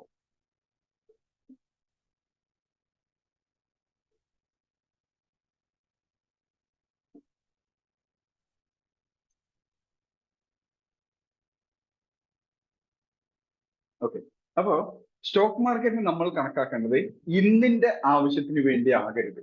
ഇന്നിന്റെ ആവശ്യത്തിന് വേണ്ടി ആകരുത് എന്ന് പറഞ്ഞ ചെറിയൊരു തെറ്റുണ്ട്. ഇന്നിന്റെ ആവശ്യത്തിന് വേണ്ടി മാത്രമാകരുത് സ്റ്റോക്ക് മാർക്കറ്റിനെ കാണുന്നത്. നമുക്ക് ഇപ്പൊ കുറച്ചു കാലത്തിനുള്ളിൽ കുറച്ച് പണത്തിന്റെ അത്യാവശ്യമുണ്ട്, അല്ലെങ്കിൽ കുറച്ചു കാലത്തിനുള്ളിൽ എനിക്ക് ഈ സ്റ്റോക്ക് മാർക്കറ്റിൽ നിന്ന് സ്ഥിര വരുമാനമാകണം, അല്ലെങ്കിൽ കുറച്ചു കാലത്തിനുള്ളിൽ എനിക്ക് എന്റെ എല്ലാ ജോലികളും ബിസിനസ്സുകളും അപേക്ഷിച്ച് സ്റ്റോക്ക് മാർക്കറ്റിലൂടെ ഒരു കരിയർ ആക്കണം. ഈ ഒരു കാഴ്ചപ്പാടോട് കൂടി ആവരുത് സ്റ്റോക്ക് മാർക്കറ്റിൽ. കാരണം അത് ഞാൻ എപ്പോഴും എല്ലാ ക്ലാസ്സിലും പറയുന്ന ഒരു കാര്യമാണ്. എനിക്കറിയാം നല്ല വരുമാനം ഉണ്ടാക്കാൻ പറ്റുന്ന പ്രൊഫഷൻസ് ആണ്. ഞാനൊരു നല്ലൊരു സ്പെഷ്യലൈസ്ഡ് ഡോക്ടർ ആവുക, അല്ലെങ്കിൽ ഒരു സ്പെഷ്യൽ ഏതെങ്കിലും ഒരു മേഖലയിൽ മാത്രം ഫോക്കസ് ചെയ്തിട്ടുള്ള ഒരു എഞ്ചിനീയറോ അതല്ലെങ്കിൽ ഒരു ചാർട്ടേഡ് അക്കൗണ്ടന്റോ അല്ലെങ്കിൽ ഒരു അഡ്വക്കേറ്റോ ഒക്കെ ആയി കഴിഞ്ഞിട്ടുണ്ടെങ്കിൽ എന്നെ സംബന്ധിച്ചിടത്തോളം ഒരു മാസം ലക്ഷങ്ങളും കോടികളും വരുമാനം ഉണ്ടാക്കാൻ സാധിക്കും. ഏതൊരു പ്രൊഫഷനിലും അത് സാധിക്കുന്നതാണ്. ഒരു മാസം ലക്ഷങ്ങളോ കോടികളോ വരുമാനം ഉണ്ടാക്കാൻ ഒരു പ്രൊഫഷനിൽ ഒരു എന്താ പറയുക, അത്രയ്ക്ക് വിദഗ്ധനായിട്ടുള്ള ഒരു പ്രൊഫഷനിന് സാധിക്കും. അപ്പോ ആ ഒരു രീതിയിൽ വരുമാനം ഉണ്ടാക്കുന്ന ഒരു പ്രൊഫഷണലായി ഞാൻ മാറണമെങ്കിൽ ഇപ്പൊ സ്റ്റോക്ക് മാർക്കറ്റിൽ നിന്നുള്ള മേഖല മാറ്റി നിർത്തുക. എനിക്കൊരു നല്ല ഒരു ഡോക്ടർ ആവണം, അതല്ലെങ്കിൽ പേരെടുത്ത, അല്ലെങ്കിൽ ഏതെങ്കിലും ഒരു പ്രത്യേക ഒരു അസുഖത്തിന് ചികിത്സിക്കുന്ന പേരെടുത്ത ഒരു ഡോക്ടറായി മാറണം, അതല്ലെങ്കിൽ ഒരു പ്രത്യേക ഏരിയയിൽ ഫോക്കസ് ചെയ്യുന്ന ഒരു പേരെടുത്ത ഒരു അഡ്വക്കേറ്റ് ആയി മാറണം, അല്ലെങ്കിൽ ഒരു എഞ്ചിനീയർ ആയി മാറണം, അതല്ലെങ്കിൽ ഏതെങ്കിലും നല്ല മൾട്ടിനാഷണൽ കമ്പനികളുടെ ഇന്ന സർവീസ് കൊടുക്കുന്ന ഒരു ചാർട്ടേഡ് അക്കൗണ്ടന്റ് ആയി മാറണം. ഇങ്ങനെ ഏതെങ്കിലും ഒരു മേഖലയിൽ സ്പെഷ്യലൈസ് ചെയ്ത് കഴിഞ്ഞിട്ടുണ്ടെങ്കിൽ അവിടെ അപാരമായിട്ടുള്ള വരുമാന സാധ്യത ഉണ്ടെന്ന് എനിക്ക് നന്നായിട്ട് അറിയാം. എന്ന് വെച്ച് ആ സാധ്യത കണ്ടുകൊണ്ട് അവിടെ ഒരു വൈദഗ്ധ്യം നേടുന്ന ഒരു പ്രൊഫഷണലായി മാറാൻ ഞാൻ ഇന്ന് പരിശ്രമിച്ചിട്ട് കാര്യമില്ല. ഇന്ന് പരിശ്രമിച്ചാൽ ഏതാനും കാലങ്ങൾക്ക് ശേഷമേ ഞാൻ അവിടെ എത്തുള്ളൂ. എന്നാൽ ഇന്ന് പരിശ്രമം തുടങ്ങി അവിടെ എത്തുന്നത് വരെ പിന്മാറാതിരുന്നാലേ എനിക്ക് അവിടെ സക്സസ് ആവാൻ സാധിക്കും. ഇന്ന് ഞാൻ പരിശ്രമം തുടങ്ങി, കുറച്ച് ദിവസം കഴിഞ്ഞപ്പോൾ ഇതെനിക്ക് പറ്റുന്നതല്ല എന്ന് പറഞ്ഞിട്ട് ഞാൻ വിട്ടിട്ട് പോയാൽ ഒരിക്കലും എനിക്ക് അവിടെ എത്താൻ സാധിക്കില്ല. അത് തോമസ് സാറൊക്കെ എപ്പോഴും പറയുന്ന പോലെ നമ്മൾക്കൊരു ലക്ഷ്യം ഉണ്ടായിരിക്കണം. ആ ലക്ഷ്യം നമ്മളെ എങ്ങനെ നമ്മുടെ ലൈഫിൽ ഹെൽപ്ഫുൾ ആവും എന്നുള്ള ആദ്യം തിരിച്ചറിയണം. ലക്ഷ്യം ഉണ്ടായത് കൊണ്ടൊന്നും ഒരു മനുഷ്യനും ഇന്നേ വരെ ലക്ഷ്യത്തിലെത്തിയിട്ടില്ല. ആ ലക്ഷ്യം എങ്ങനെ നമ്മുടെ ലൈഫിന് യൂസ്ഫുൾ ആയി മാറും, അല്ലെങ്കിൽ ആ ലക്ഷ്യം നേടിയത് കൊണ്ട് എനിക്ക് എന്ത് നേട്ടം, അല്ലെങ്കിൽ എന്താണ് ആ ലക്ഷ്യം നേടേണ്ടതിന്റെ ആവശ്യകത, ഇത്രയും കാര്യങ്ങൾ നമ്മൾ സ്വയം മനസ്സിലാക്കിയെങ്കിൽ മാത്രമേ അത് നേടണമെന്നും അത് നേടാനായിട്ട് പരിശ്രമിക്കാനും അതിനായിട്ട് പിന്മാറാതെ പരിശ്രമിക്കാനുള്ള മനസ്സ് നമുക്കുണ്ടാവും. സ്റ്റോക്ക് മാർക്കറ്റ് ഞാൻ നോക്കിയത് മുഴുവൻ സ്റ്റോക്ക് മാർക്കറ്റിൽ ഇന്നത്തെ വരുമാനത്തിന് വേണ്ടിയിട്ടായിരുന്നില്ല. സ്റ്റോക്ക് മാർക്കറ്റിൽ ഞാൻ ഒരു റിട്ടയർ ആവുന്ന സമയത്ത്, അതല്ലെങ്കിൽ എനിക്ക് ജോലി ചെയ്യാൻ പറ്റാതെ ആവുന്ന ഒരു സമയത്ത് എന്നെ സംബന്ധിച്ചിടത്തോളം സ്ഥിരമായിട്ടൊരു വരുമാനവും നല്ല രീതിയിലുള്ള സമ്പത്തും വർദ്ധിപ്പിക്കാൻ സ്റ്റോക്ക് മാർക്കറ്റിലൂടെ കഴിയണം എന്നുള്ള ആഗ്രഹം അല്ലെങ്കിൽ ആ കാഴ്ചപ്പാടിലായിരുന്നു സ്റ്റോക്ക് മാർക്കറ്റിനെ പറ്റി കൂടുതൽ പഠിക്കാൻ വേണ്ടി ഞാൻ ഇറങ്ങി പുറപ്പെട്ടത്. അതായത് ഞാൻ ആ സമയത്ത് എനിക്ക് അത്യാവശ്യം നല്ലൊരു ബിസിനസ് ഉണ്ടായിരുന്നു, നല്ല രീതിയിൽ പോയിക്കൊണ്ടിരിക്കുന്ന ഒരു പ്രൊഫഷൻ ഉണ്ടായിരുന്നു, ബിസിനസ് ഉണ്ടായിരുന്നു. ആ സമയത്തും ഞാൻ ചിന്തിച്ചു ഈ ബിസിനസ് ഒരുപക്ഷെ കാലം മാറുമ്പോൾ ഇതിനനുസരിച്ച് മാറിയേക്കാം. കാരണം നമുക്കറിയാം ഒരു കാലത്ത് ടെലിഫോൺ ബൂത്തുകളും അതുപോലെ ടൈപ്പ് റൈറ്റിംഗ് ഏരിയ ഒക്കെ ഇഷ്ടം പോലെ പോലെ പൊളച്ചു മുങ്ങിയിരുന്ന ഒരു നാടാണ് നമ്മുടേത്. അതുപോലെ തന്നെ ടാക്സി ഇത്തരം കാര്യങ്ങളൊക്കെ. പക്ഷെ ഇപ്പോൾ ഒത്തിരി ബിസിനസ്സുകൾ ഒന്നും അല്ലാതെ മാറിക്കൊണ്ടിരിക്കുന്നു. നമുക്കറിയാം സെയിൽസ് ആൻഡ് മാർക്കറ്റിംഗ് ആണ് കേരളം. ഞാൻ സ്പെഷ്യലൈസ് ചെയ്തിരിക്കുന്നത് സെയിൽസ് ആൻഡ് മാർക്കറ്റിംഗിലായിരുന്നു. സെയിൽസ് ആൻഡ് മാർക്കറ്റിംഗ് ആണ് കേരളത്തിലെ ഏതൊരു മേഖലയിലും ഏതൊരു ബിസിനസിന്റെയും നട്ടെല്ല് എന്ന് വിശ്വസിച്ചുകൊണ്ടിരുന്ന ഒരാളാണ് ഞാൻ. ഏതൊരു മേഖലയിലും ഏതൊരു ബിസിനസിന്റെയും നട്ടെല്ല് സെയിൽസ് ആൻഡ് മാർക്കറ്റിംഗ് ആണെന്ന് വിശ്വസിച്ചുകൊണ്ടിരുന്ന ഒരാളാണ് ഞാൻ. പ്രത്യേകിച്ച് സെയിൽസ്. ആ സ്ഥാനത്താണ് എനിക്ക് ആദ്യത്തെ അടിയായിട്ട് ഒരാളുടെ ചോദ്യം വന്നത്. ആ സമയത്ത് ലോകത്തിലെ ഏറ്റവും വലിയ കമ്പനികളൊന്നായിരുന്നു ആമസോൺ. ലോകത്തിലെ ഏറ്റവും വലിയ കമ്പനികളൊന്നായിരുന്നു ആമസോൺ. എന്നോട് ഒരാൾ ചോദിച്ചൊരു ചോദ്യമാണ്, ആമസോണിൽ എത്ര സെയിൽസ്മാൻമാരുണ്ട്, അല്ലെങ്കിൽ എത്ര മാർക്കറ്റിംഗ് എക്സിക്യൂട്ടീവ് വെച്ചത്? ഒരു കുഞ്ഞു പോലും ഇല്ല. അപ്പോ നാളെ എന്തും മാറി മറിയാം എന്ന ഘട്ടത്തിലേക്ക് എത്തി. പക്ഷേ ഒരു നാട്ടിൽ ഒരു രാജ്യത്ത് സ്റ്റോക്ക് മാർക്കറ്റ് എന്ന് പറയുന്ന ഒരു മേഖല ഇല്ലാതാവുന്ന ചരിത്രം നമ്മൾ ഇതുവരെ കേട്ടിട്ടില്ല. അല്ലെങ്കിൽ അത്രയും വലിയ സാമ്പത്തിക പ്രതിസന്ധി, അതായത് അച്ചടക്കം എന്ന് അതിന് പറയേണ്ട വാക്ക് എനിക്കറിയില്ല, അത്രയും സാമ്പത്തിക അരാജകത്വം നടക്കുന്ന ഒരു നാട്ടിൽ മാത്രമേ സ്റ്റോക്ക് മാർക്കറ്റ് ഇല്ലാതാവൂ. മറ്റെല്ലാ മേഖലകളും എല്ലാ ബിസിനസ്സുകളും നിങ്ങൾക്ക് പരിചയമുള്ള ബിസിനസ്സുകളൊക്കെ എടുത്തു നോക്കിയോ, ഒരു കാലഘട്ടം കഴിയുമ്പോൾ ഒരുപക്ഷെ അതിന്റെ ഒരു പ്രശസ്തി അവസാനിച്ചിട്ടുണ്ടാവും. ഒരു പീക്ക് ടൈമിൽ അതിന് വലിയ രീതിയിൽ നേട്ടം ഉണ്ടായിട്ടുണ്ടാവും. അതിനുശേഷം ഒരു കാലഘട്ടം കഴിയുമ്പോൾ അതിന്റെ നേട്ടങ്ങളെല്ലാം അവസാനിച്ച് പിന്നെ എന്ത് ചെയ്യണം എന്നറിയാത്ത ഒരു അവസ്ഥയിലേക്ക് ആ ബിസിനസ്സിൽ നിൽക്കുന്നവർ പോകും, അല്ലെങ്കിൽ ആ ജോലിയിൽ നിൽക്കുന്നവർ പോകും. അതായത് പീക്ക് ടൈമിൽ നല്ല വരുമാനം ഉണ്ടായിക്കൊണ്ടിരിക്കും. അതിനുശേഷം ആ ഒരു ബിസിനസിന്റെ അല്ലെങ്കിൽ ആ ജോലിയുടെ പ്രാധാന്യം കുറഞ്ഞു വരുമ്പോൾ, നമ്മുടെ സൊസൈറ്റിയിൽ ആ ജോലിയുടെ ആ ബിസിനസിന്റെ പ്രാധാന്യം കുറഞ്ഞു വരുന്തോറും അത് ഒരു പ്രതിസന്ധിയിലേക്ക് അകപ്പെടുമ്പോഴാണ് നമ്മളൊക്കെ ചിന്തിക്കുക ഇനി എന്ത്. ആ ക്വസ്റ്റ്യൻ തുടങ്ങേണ്ടത് പീക്ക് ടൈമിലിരിക്കുന്നതാണ്. നമ്മളുടെ ലൈഫിലാണെങ്കിലും നമ്മുടെ ബിസിനസ്സിലാണെങ്കിലും ഏറ്റവും നല്ല വരുമാനം ഉണ്ടാക്കുന്ന, ഏറ്റവും ആക്റ്റീവായി നിൽക്കുന്ന സമയത്താണ് ഇതില്ലാതെ ആയാൽ ഇനി എന്ത് എന്നുള്ള ചോദ്യം നമുക്ക് വരേണ്ടത്. അപ്പോഴാണ് ആ സമയം മുതൽ നമ്മൾ പരിശ്രമിക്കാൻ തുടങ്ങുക. എനിക്കും അങ്ങനെ തന്നെയാണ് സംഭവിച്ചത്. മീൻസ് എന്നെയും കണ്ണു തുറപ്പിച്ച കേസ് അതായിരുന്നു. ഞാൻ നല്ല പീക്ക് ടൈമിൽ ഇരിക്കുമ്പോഴാണ് ഇത് ഇല്ലാതെ ആയി കഴിഞ്ഞാൽ ഞാൻ എന്ത് ചെയ്യും എന്നുള്ള ചോദ്യം വന്നത്. ഈ ചോദ്യം എന്നെ വല്ലാതെ അലട്ടുക മാത്രമല്ല, ഞാൻ അന്വേഷിച്ച് നോക്കിയപ്പോൾ ഞാൻ കേട്ടിടത്തോളം സ്റ്റോക്ക് മാർക്കറ്റ് എന്ന പ്രൊഫഷനിൽ, സ്റ്റോക്ക് മാർക്കറ്റ് എന്ന മേഖലയ്ക്ക് ഒരു അവസാനമില്ല എന്ന് തിരിച്ചറിഞ്ഞു. കാരണം അത് എല്ലാ കാലത്തും, അതല്ലെങ്കിൽ സ്റ്റോക്ക് മാർക്കറ്റിന്റെ പ്രശ്നം ഉണ്ടായിരുന്നെങ്കിൽ ഏകദേശം ഇന്ത്യൻ മാർക്കറ്റ് പോലും BSE സ്റ്റാർട്ട് ചെയ്ത പോലും 1875-ലാണ് ഇപ്പോഴും നിലകൊള്ളുന്ന BSE. US മാർക്കറ്റ് മറ്റ് വിദേശ ചില മാർക്കറ്റുകൾക്കൊക്കെ നൂറ്റാണ്ടുകളുടെ പഴക്കമുണ്ട്. അപ്പോ നമ്മളുടെ ജീവിതകാലത്തിൽ എന്തായാലും ഈ സ്റ്റോക്ക് മാർക്കറ്റ് അവസാനിക്കില്ല എന്ന് എനിക്ക് മനസ്സിലായി. അപ്പോ സ്റ്റോക്ക് മാർക്കറ്റിനെ പറ്റി പഠിക്കാനും സ്റ്റോക്ക് മാർക്കറ്റിൽ നിന്ന് വരുമാനം ഉണ്ടാക്കാനും ഒരു ഹ്രസ്വകാലം കൊണ്ട് സാധ്യമല്ലെന്ന് ഞാൻ തിരിച്ചറിഞ്ഞു. അത് സ്റ്റോക്ക് മാർക്കറ്റിലല്ലല്ലോ, ഏത് മേഖലയിലാണെങ്കിലും ചുരുങ്ങിയ സമയം കൊണ്ട് നമ്മളൊരു പ്രൊഫഷണലായി മാറുക, അവിടുന്ന് നമുക്ക് ആവശ്യമുള്ള ഒരു വരുമാനം ഉണ്ടാക്കിയെടുക്കാൻ സാധിക്കില്ല. അപ്പോ നമ്മൾ എപ്പോഴും ഈ പറഞ്ഞ പോലെ ആരോഗ്യത്തോടു കൂടി ഇരിക്കുമ്പോഴാണ് നമ്മൾ അനാരോഗ്യമുള്ള ഒരു കാലത്തിൽ എന്ത് ചെയ്യുമെന്ന് ചിന്തിക്കേണ്ടത്. ആരോഗ്യം നശിച്ചു തുടങ്ങുമ്പോൾ ഇനിയുള്ള കാലം എന്ത് ചെയ്യുമെന്ന് ചിന്തിച്ചിട്ട് ഒരു കാര്യമില്ല, നമുക്കൊന്നും ചെയ്യാൻ പറ്റില്ല. അതുപോലെ ആക്റ്റീവായിരിക്കുമ്പോൾ നമുക്ക് മറ്റ് വരുമാന മാർഗങ്ങൾ ഉള്ളപ്പോൾ സ്റ്റോക്ക് മാർക്കറ്റിനെ കൂടി എക്സ്ട്രാ ഇൻകത്തിനായിട്ട് നമ്മൾ സമീപിച്ചു തുടങ്ങാം. അതല്ലെങ്കിലുള്ള പ്രശ്നം, നമുക്ക് സ്റ്റോക്ക് മാർക്കറ്റിൽ നിന്നും വരുമാനം കിട്ടിയേ മതിയാകൂ എന്നുള്ള അവസ്ഥയിലേക്ക് എത്തുമ്പോൾ ഇവിടെ സ്കിൽ ഡെവലപ്പ് ചെയ്യാനോ ഇവിടെ നിന്ന് പഠിക്കാനോ പരിശ്രമിക്കാനോ ഒന്നും നമുക്ക് തയ്യാറാവില്ല. നമ്മൾ അഗ്രസീവായിട്ട് സ്റ്റോക്ക് മാർക്കറ്റിലേക്ക് ഇറങ്ങും. തൽക്കാലം അല്ലെങ്കിൽ കുറഞ്ഞ കാലം കൊണ്ട് കിട്ടുന്ന നേട്ടമായാലും കോട്ടമായാലും അവിടെ അവസാനിക്കും നമ്മുടെ കരിയർ എന്നുള്ളതാണ്. നേട്ടം നമുക്കറിയാം, സ്റ്റോക്ക് മാർക്കറ്റ് നല്ല ഉൾപ്പെടെയുള്ള ഒരു മേഖലയിലും എല്ലാ മേഖലയിലും കൺസിസ്റ്റന്റ് സക്സസ് ആവണമെങ്കിൽ വൈദഗ്ധ്യം നേടിയേ പറ്റൂ. അല്ലാത്തടത്തോളം കാലം താൽക്കാലിക സക്സസുകൾ ഉണ്ടാകും, താൽക്കാലിക പരാജയങ്ങൾ ഉണ്ടാകും. പക്ഷെ വൈദഗ്ധ്യം നേടിയ ഒരാളെ സംബന്ധിച്ചിടത്തോളം പരാജയവും സക്സസും പരാജയങ്ങൾ എപ്പോഴും താൽക്കാലികമായിരിക്കും, സക്സസ് എന്നെന്നും നിലനിർത്താൻ സാധിക്കുക തന്നെ ചെയ്യും. അപ്പോ നമ്മൾ ഓരോരുത്തരും ചെയ്യേണ്ടത് ഇപ്പോഴത്തെ ആവശ്യങ്ങൾക്കല്ല സ്റ്റോക്ക് മാർക്കറ്റിനെ സമീപിക്കേണ്ടത്. ഇപ്പോഴത്തെ ആവശ്യങ്ങൾ ചെറിയ രീതിയിലൊക്കെ നടത്താൻ നമുക്ക് സ്റ്റോക്ക് മാർക്കറ്റിലൂടെ കഴിയും. പക്ഷെ അതിനേക്കാൾ ഉപരി നാളെ എനിക്ക് ആരോഗ്യം ക്ഷയിക്കുന്ന ഒരു സമയത്ത്, എന്റെ സമ്പത്ത് ക്ഷയിക്കുന്ന സമയത്ത് എനിക്ക് താങ്ങായിട്ട് എന്തുണ്ട്, ഈ ചോദ്യമാണ് വേണ്ടത്. ഇതിനായിരിക്കണം സ്റ്റോക്ക് മാർക്കറ്റിൽ ഇറങ്ങുന്നത്. പക്ഷെ എന്നെ സംബന്ധിച്ചിടത്തോളം ഞാനൊരു 45 ഞാനൊരു 50, 60, 70 വയസ്സൊക്കെ കഴിയുമ്പോഴേക്കാണ് സ്റ്റോക്ക് മാർക്കറ്റിൽ ഒരു കരിയർ അല്ലെങ്കിൽ നല്ല വരുമാനം ഉണ്ടാക്കണം എന്ന് ഞാൻ ആഗ്രഹിക്കുക. പക്ഷേ അത് ഇതിനൊക്കെ ഇറങ്ങി ആത്മാർത്ഥമായിട്ട് പഠിക്കാൻ ഇറങ്ങിയപ്പോൾ, വരുമാനം ഉണ്ടാക്കാൻ ഇറങ്ങിയപ്പോഴല്ല, സ്റ്റോക്ക് മാർക്കറ്റിനെ പറ്റി പഠിക്കാൻ ഇറങ്ങിയപ്പോഴാണ് എനിക്ക് മനസ്സിലായത് മറ്റൊരു മേഖലയിലും ഉള്ളത്രയും കാലമൊന്നും സ്റ്റോക്ക് മാർക്കറ്റിൽ കൊടുക്കണ്ട. ഒരു 3-4 വർഷം കൊണ്ട് പോലും ഞാൻ ഇതിനകത്ത് ഒരു പ്രൊഫഷണലായി മാറാൻ സാധിക്കുമെന്ന് തിരിച്ചറിഞ്ഞു. പക്ഷേ മറ്റൊരു ഇൻഡസ്ട്രിയിൽ പോയപ്പോഴും, മറ്റൊരു മേഖലയിൽ പോയപ്പോഴും, മറ്റൊരു ബിസിനസ്സിൽ പോയപ്പോഴും 3 വർഷം കൊണ്ടോ 4 വർഷം കൊണ്ടോ ഞാൻ ഒരിക്കലും ഒരു സക്സസ്ഫുൾ പേഴ്സൺ ആയിട്ടോ സക്സസ്ഫുൾ ബിസിനസ്മാനായിട്ടോ മാറിയ ചരിത്രം ഉണ്ടായിട്ടില്ല. അതിന് അതിൻ്റെതായ സമയം കൊടുത്തേ പറ്റൂ. ഇപ്പൊ ഞാൻ നേരത്തെ ചെയ്തുകൊണ്ടിരുന്ന ബിസിനസ് വെഡിങ് ഇവന്റ്സുകളായിരുന്നു. വെഡിങ് ഇവന്റ്സുകൾ പോലുള്ള ഒരു ബിസിനസ് ഞാൻ നേരത്തെ ചെയ്തുകൊണ്ടിരുന്നതാണ്. അതിനും ഇപ്പോഴും അതിന് ആക്റ്റീവ് ആൾക്കാരുണ്ട്. ഇപ്പോഴും എന്നെ വിളിക്കാറുണ്ട് പഴയ കസ്റ്റമേഴ്സ്. ഇപ്പോഴും ഞാൻ ആ ബിസിനസ് നിർത്തിയിട്ട് ഏകദേശം 4-5 വർഷം കഴിഞ്ഞു. 5 വർഷമല്ല, അതിൽ കൊള്ളായി, ഏകദേശം 8-9 വർഷമായി. 8-9 വർഷം മുമ്പേ ഞാൻ വെഡിങ് നടത്തിയ 15-12 വർഷം മുമ്പൊക്കെ ഞാൻ വെഡിങ് നടത്തിയവരുടെ മക്കളുടെ ആവശ്യങ്ങളൊക്കെ വന്നപ്പോൾ, അവരുടെ അങ്ങനത്തെ ഫംഗ്ഷൻസും കാര്യങ്ങളൊക്കെ വന്നപ്പോൾ, അവരുടെ റിലേറ്റീവിന്റെ വീട്ടിലൊരു ഫംഗ്ഷൻ വന്നപ്പോഴൊക്കെ വരുമ്പോൾ ഓർത്തോ കസ്റ്റമേഴ്സ് ഒക്കെ ഇപ്പോഴും എന്നെ വിളിക്കും. ഈ കഴിഞ്ഞ മാസവും ജനുവരിയിലേക്ക് ഒരു കല്യാണത്തിന് പറഞ്ഞിട്ട് എന്നെ വിളിച്ചിട്ടുണ്ടായിരുന്നു. എന്റെ പഴയ ക്ലയന്റ് ആണ്. അവരുടെ വീട്ടിൽ ഒരു ഫംഗ്ഷൻ ഞാൻ നടത്തിയിരുന്നു. ആ ഫംഗ്ഷന്റെ ഓർമ്മ കൊണ്ട്, ആ ഫംഗ്ഷൻസിന്റെ ആ ഒരു ഇതുകൊണ്ട് അവര് ഇന്നും എന്നെ വിളിക്കും. ഇന്നല്ല, കഴിഞ്ഞ ആഴ്ചയും എന്നെ വിളിച്ചിട്ടുണ്ടായിരുന്നു. ഞങ്ങളുടെ വീട്ടിലൊരു ഫംഗ്ഷൻ ഉണ്ടല്ലോ, അപ്പൊ നമുക്ക് എപ്പോഴാണ് സംസാരിക്കാൻ പറ്റുക? ഞാൻ പറഞ്ഞത് നിർത്തിയിട്ട് വർഷങ്ങളായല്ലോ എന്നില്ല. അവരത് അറിഞ്ഞതേ ഇല്ല എന്നുള്ളതാണ്.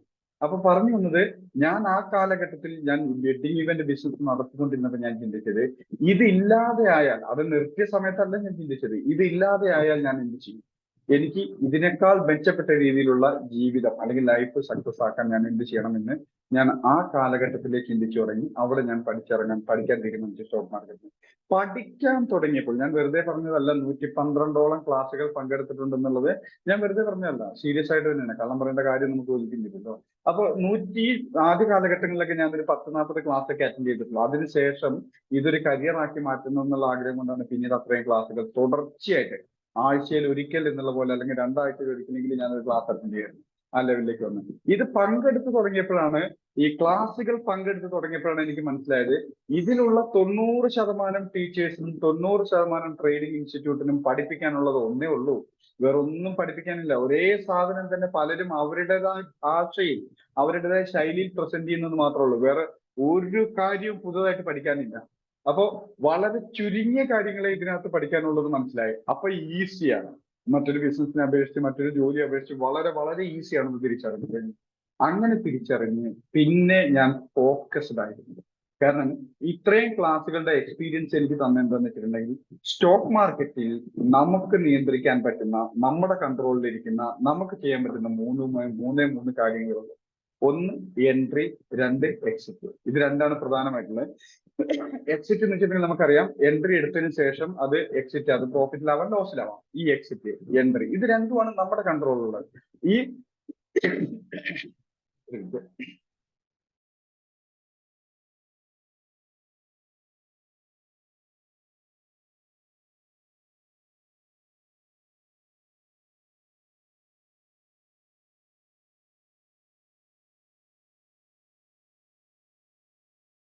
സോറി. അപ്പോ ഈ 2 കാര്യങ്ങളാണ് നമ്മുടെ കൺട്രോളിലുള്ളത്. 1, എവിടെ എൻട്രി എടുക്കണം. അതിപ്പോ എന്തിനാവട്ടെ, ഇൻവെസ്റ്റ്മെന്റിനാവട്ടെ, ട്രേഡിങ്ങിനാവട്ടെ, ലോങ് ടൈം എന്തിനുമാവട്ടെ, നമ്മൾ എവിടെ എൻട്രി എടുക്കണം എന്നുള്ള കാര്യം നമ്മുടെ കൺട്രോളിലിരിക്കുന്നു. അത് നമുക്ക് തീരുമാനിക്കാം. എവിടെ എക്സിറ്റ് ചെയ്യണം എന്നുള്ള കാര്യം നമ്മുടെ കൺട്രോളിലിരിക്കുന്നു. അതിപ്പോ പ്രോഫിറ്റിലാവട്ടെ ലോസിലാവട്ടെ, അത് നമുക്ക് തീരുമാനിക്കാൻ പറ്റുള്ളൂ. ഈ 2 തീരുമാനങ്ങളെ നമ്മുടെ കയ്യിലുള്ളൂ. ഇതിനായിട്ട് നമ്മളെ സഹായിക്കുന്നത് ഒറ്റ ഒരു കാര്യമുള്ളൂ.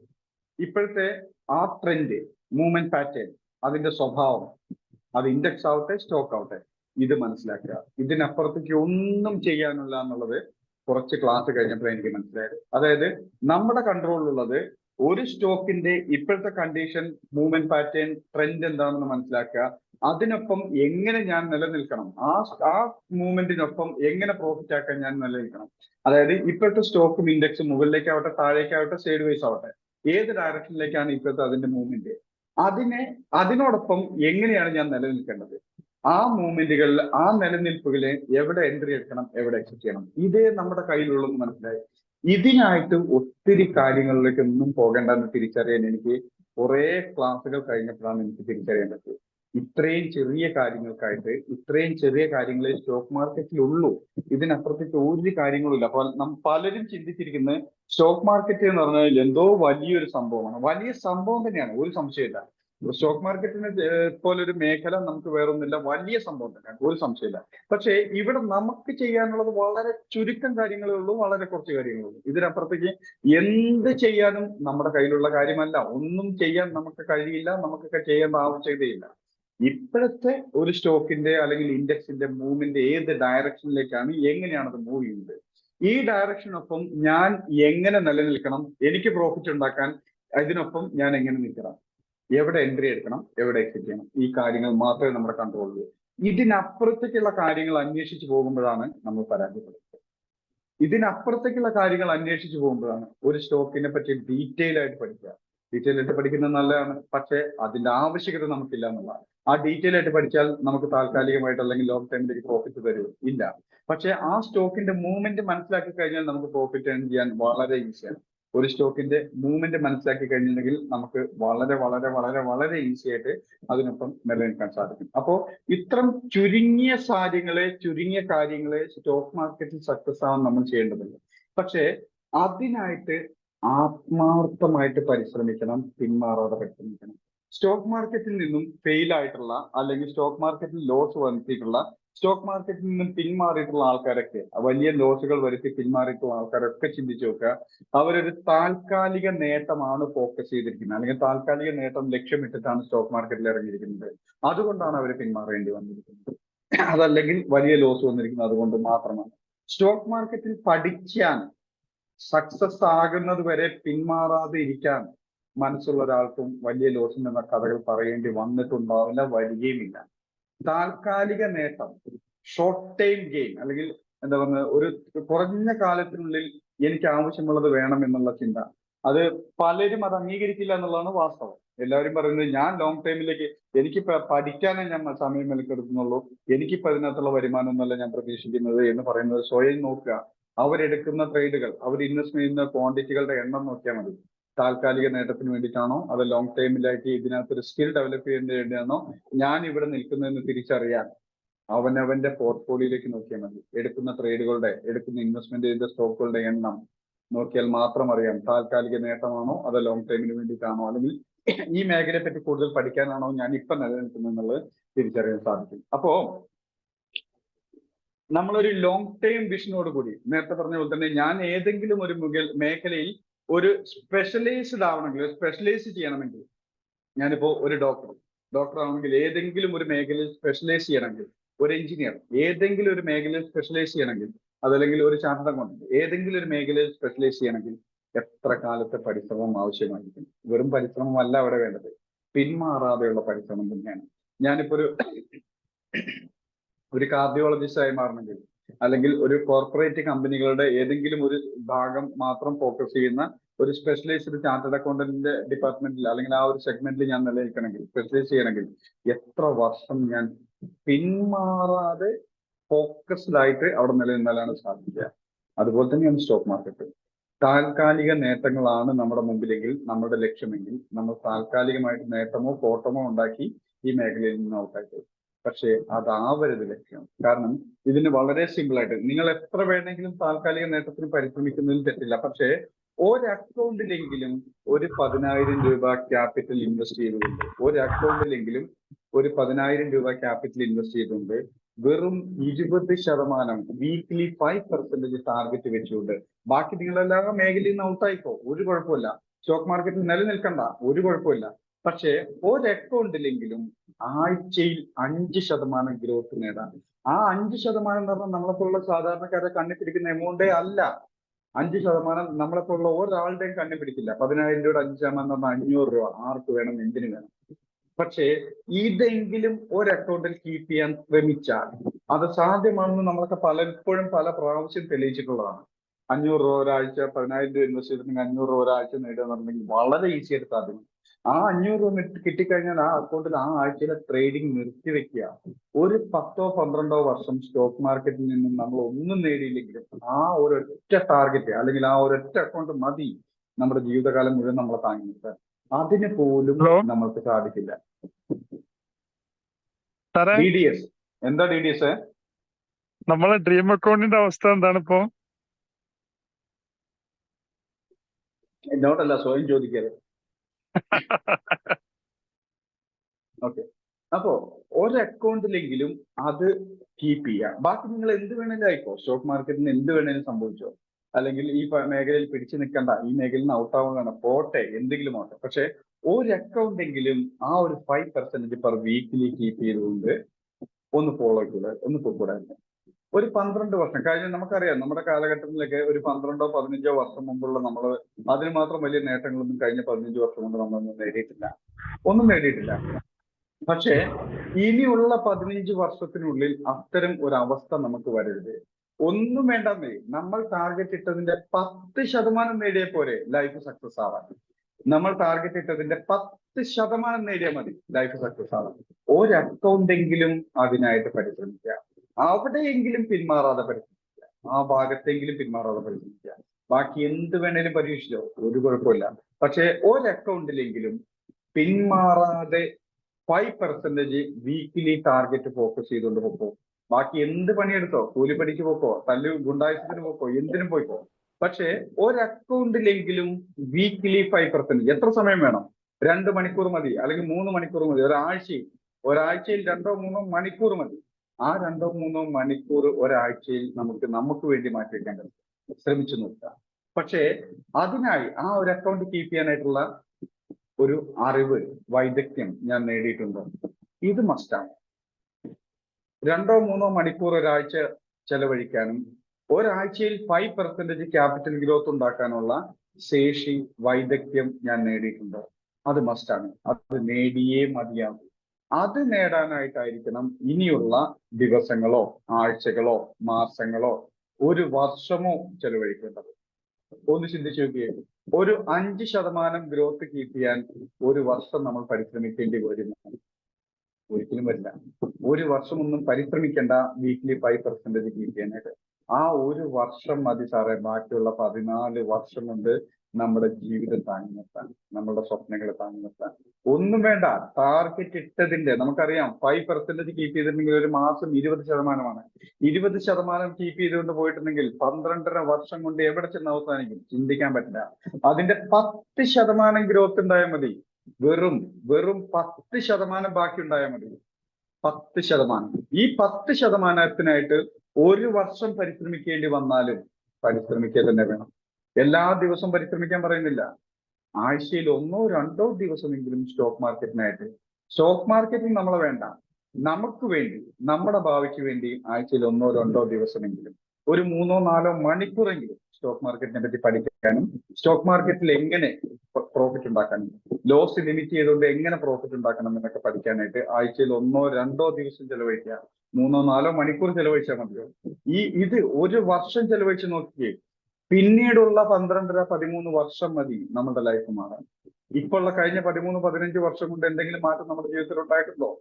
ഉണ്ടാവില്ല. പറയത്തക്ക രീതിയിലുള്ള മാറ്റങ്ങളൊന്നും ഉണ്ടായിട്ടില്ല. തീർച്ചയായും ഉണ്ടായിട്ടില്ല എന്നല്ല. പക്ഷെ ഇനിയുള്ള 12-13 വർഷം കൊണ്ട് നമ്മൾ ടാർഗറ്റ് ഇടുന്ന നേട്ടമൊന്നും ഈ കഴിഞ്ഞ 13 വർഷം കൊണ്ട് നമുക്ക് നേടിയിട്ടുണ്ടാവില്ല. അതുകൊണ്ട് ഇനിയുള്ള ദിവസങ്ങളിലെങ്കിലും എല്ലാ ദിവസവും പങ്കെടുക്കണമെന്നോ ഇതിനകത്ത് വരണമെന്നൊന്നും ഞാൻ പറയുന്നില്ല. പക്ഷേ ആഴ്ചയിൽ 2 ദിവസം നമ്മുടെ ലൈഫിന് വേണ്ടി, നമ്മുടെ കുടുംബത്തിന് വേണ്ടി, നമ്മൾ ആശ്രയിക്കുന്നവർക്ക് വേണ്ടി മാറ്റിവെക്കണം.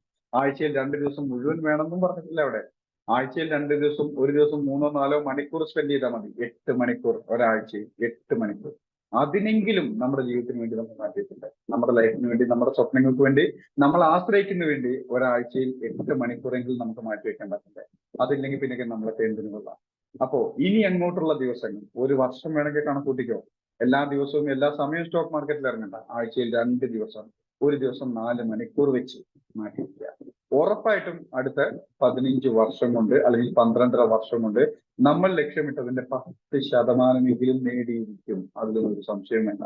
പക്ഷെ അത് ആ കാലഘട്ടം വരെ പിന്മാറാതെ പരിശ്രമിച്ചു, ഉറപ്പായിട്ടും സക്സസ് ആവും. ഇനി നമുക്കൊരു കുറ്റബോധമോ പിന്മാറേണ്ട ഒരു അവസ്ഥയോ വരരുത്.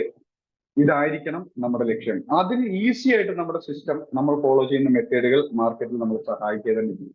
പലപ്പോഴും നമ്മളൊക്കെ ഫെയിൽ ആവുന്നതിന്റെ പ്രധാന കാരണം പറയുന്നത് നമ്മൾ ഫോളോ ചെയ്യുന്ന അല്ലെങ്കിൽ മാർക്കറ്റിൽ സക്സസ് ആവുന്ന ഒരു സിസ്റ്റം, ഒരു മെത്തേഡ് എനിക്കുണ്ട്, അല്ലെങ്കിൽ നമുക്കുണ്ട്. ആ സിസ്റ്റം മെത്തേഡിനൊപ്പം നമ്മൾ പലതും പുറത്തുനിന്ന് കേട്ടുന്നതെല്ലാം നമുക്ക് തൃപ്തിയാകാൻ വേണ്ടി പലതും ഇതിനകത്ത് മിക്സ് ചെയ്യുമ്പോഴാണ് ഇത് സക്സസ് ആവുന്നത്, അല്ലെങ്കിൽ ഇത് വർക്ക് ചെയ്യാത്തത് വരിക. അതെല്ലാം അങ്ങനെ തന്നെയാണ്. നമ്മള് പെട്രോൾ കാറിനകത്ത് ഡീസൽ കൊണ്ട് ഒഴിച്ചിട്ടുണ്ടെങ്കിൽ എന്ത് സംഭവിക്കും? ഇത് തന്നെയാണ് അവസ്ഥ സംഭവിക്കുന്നത്.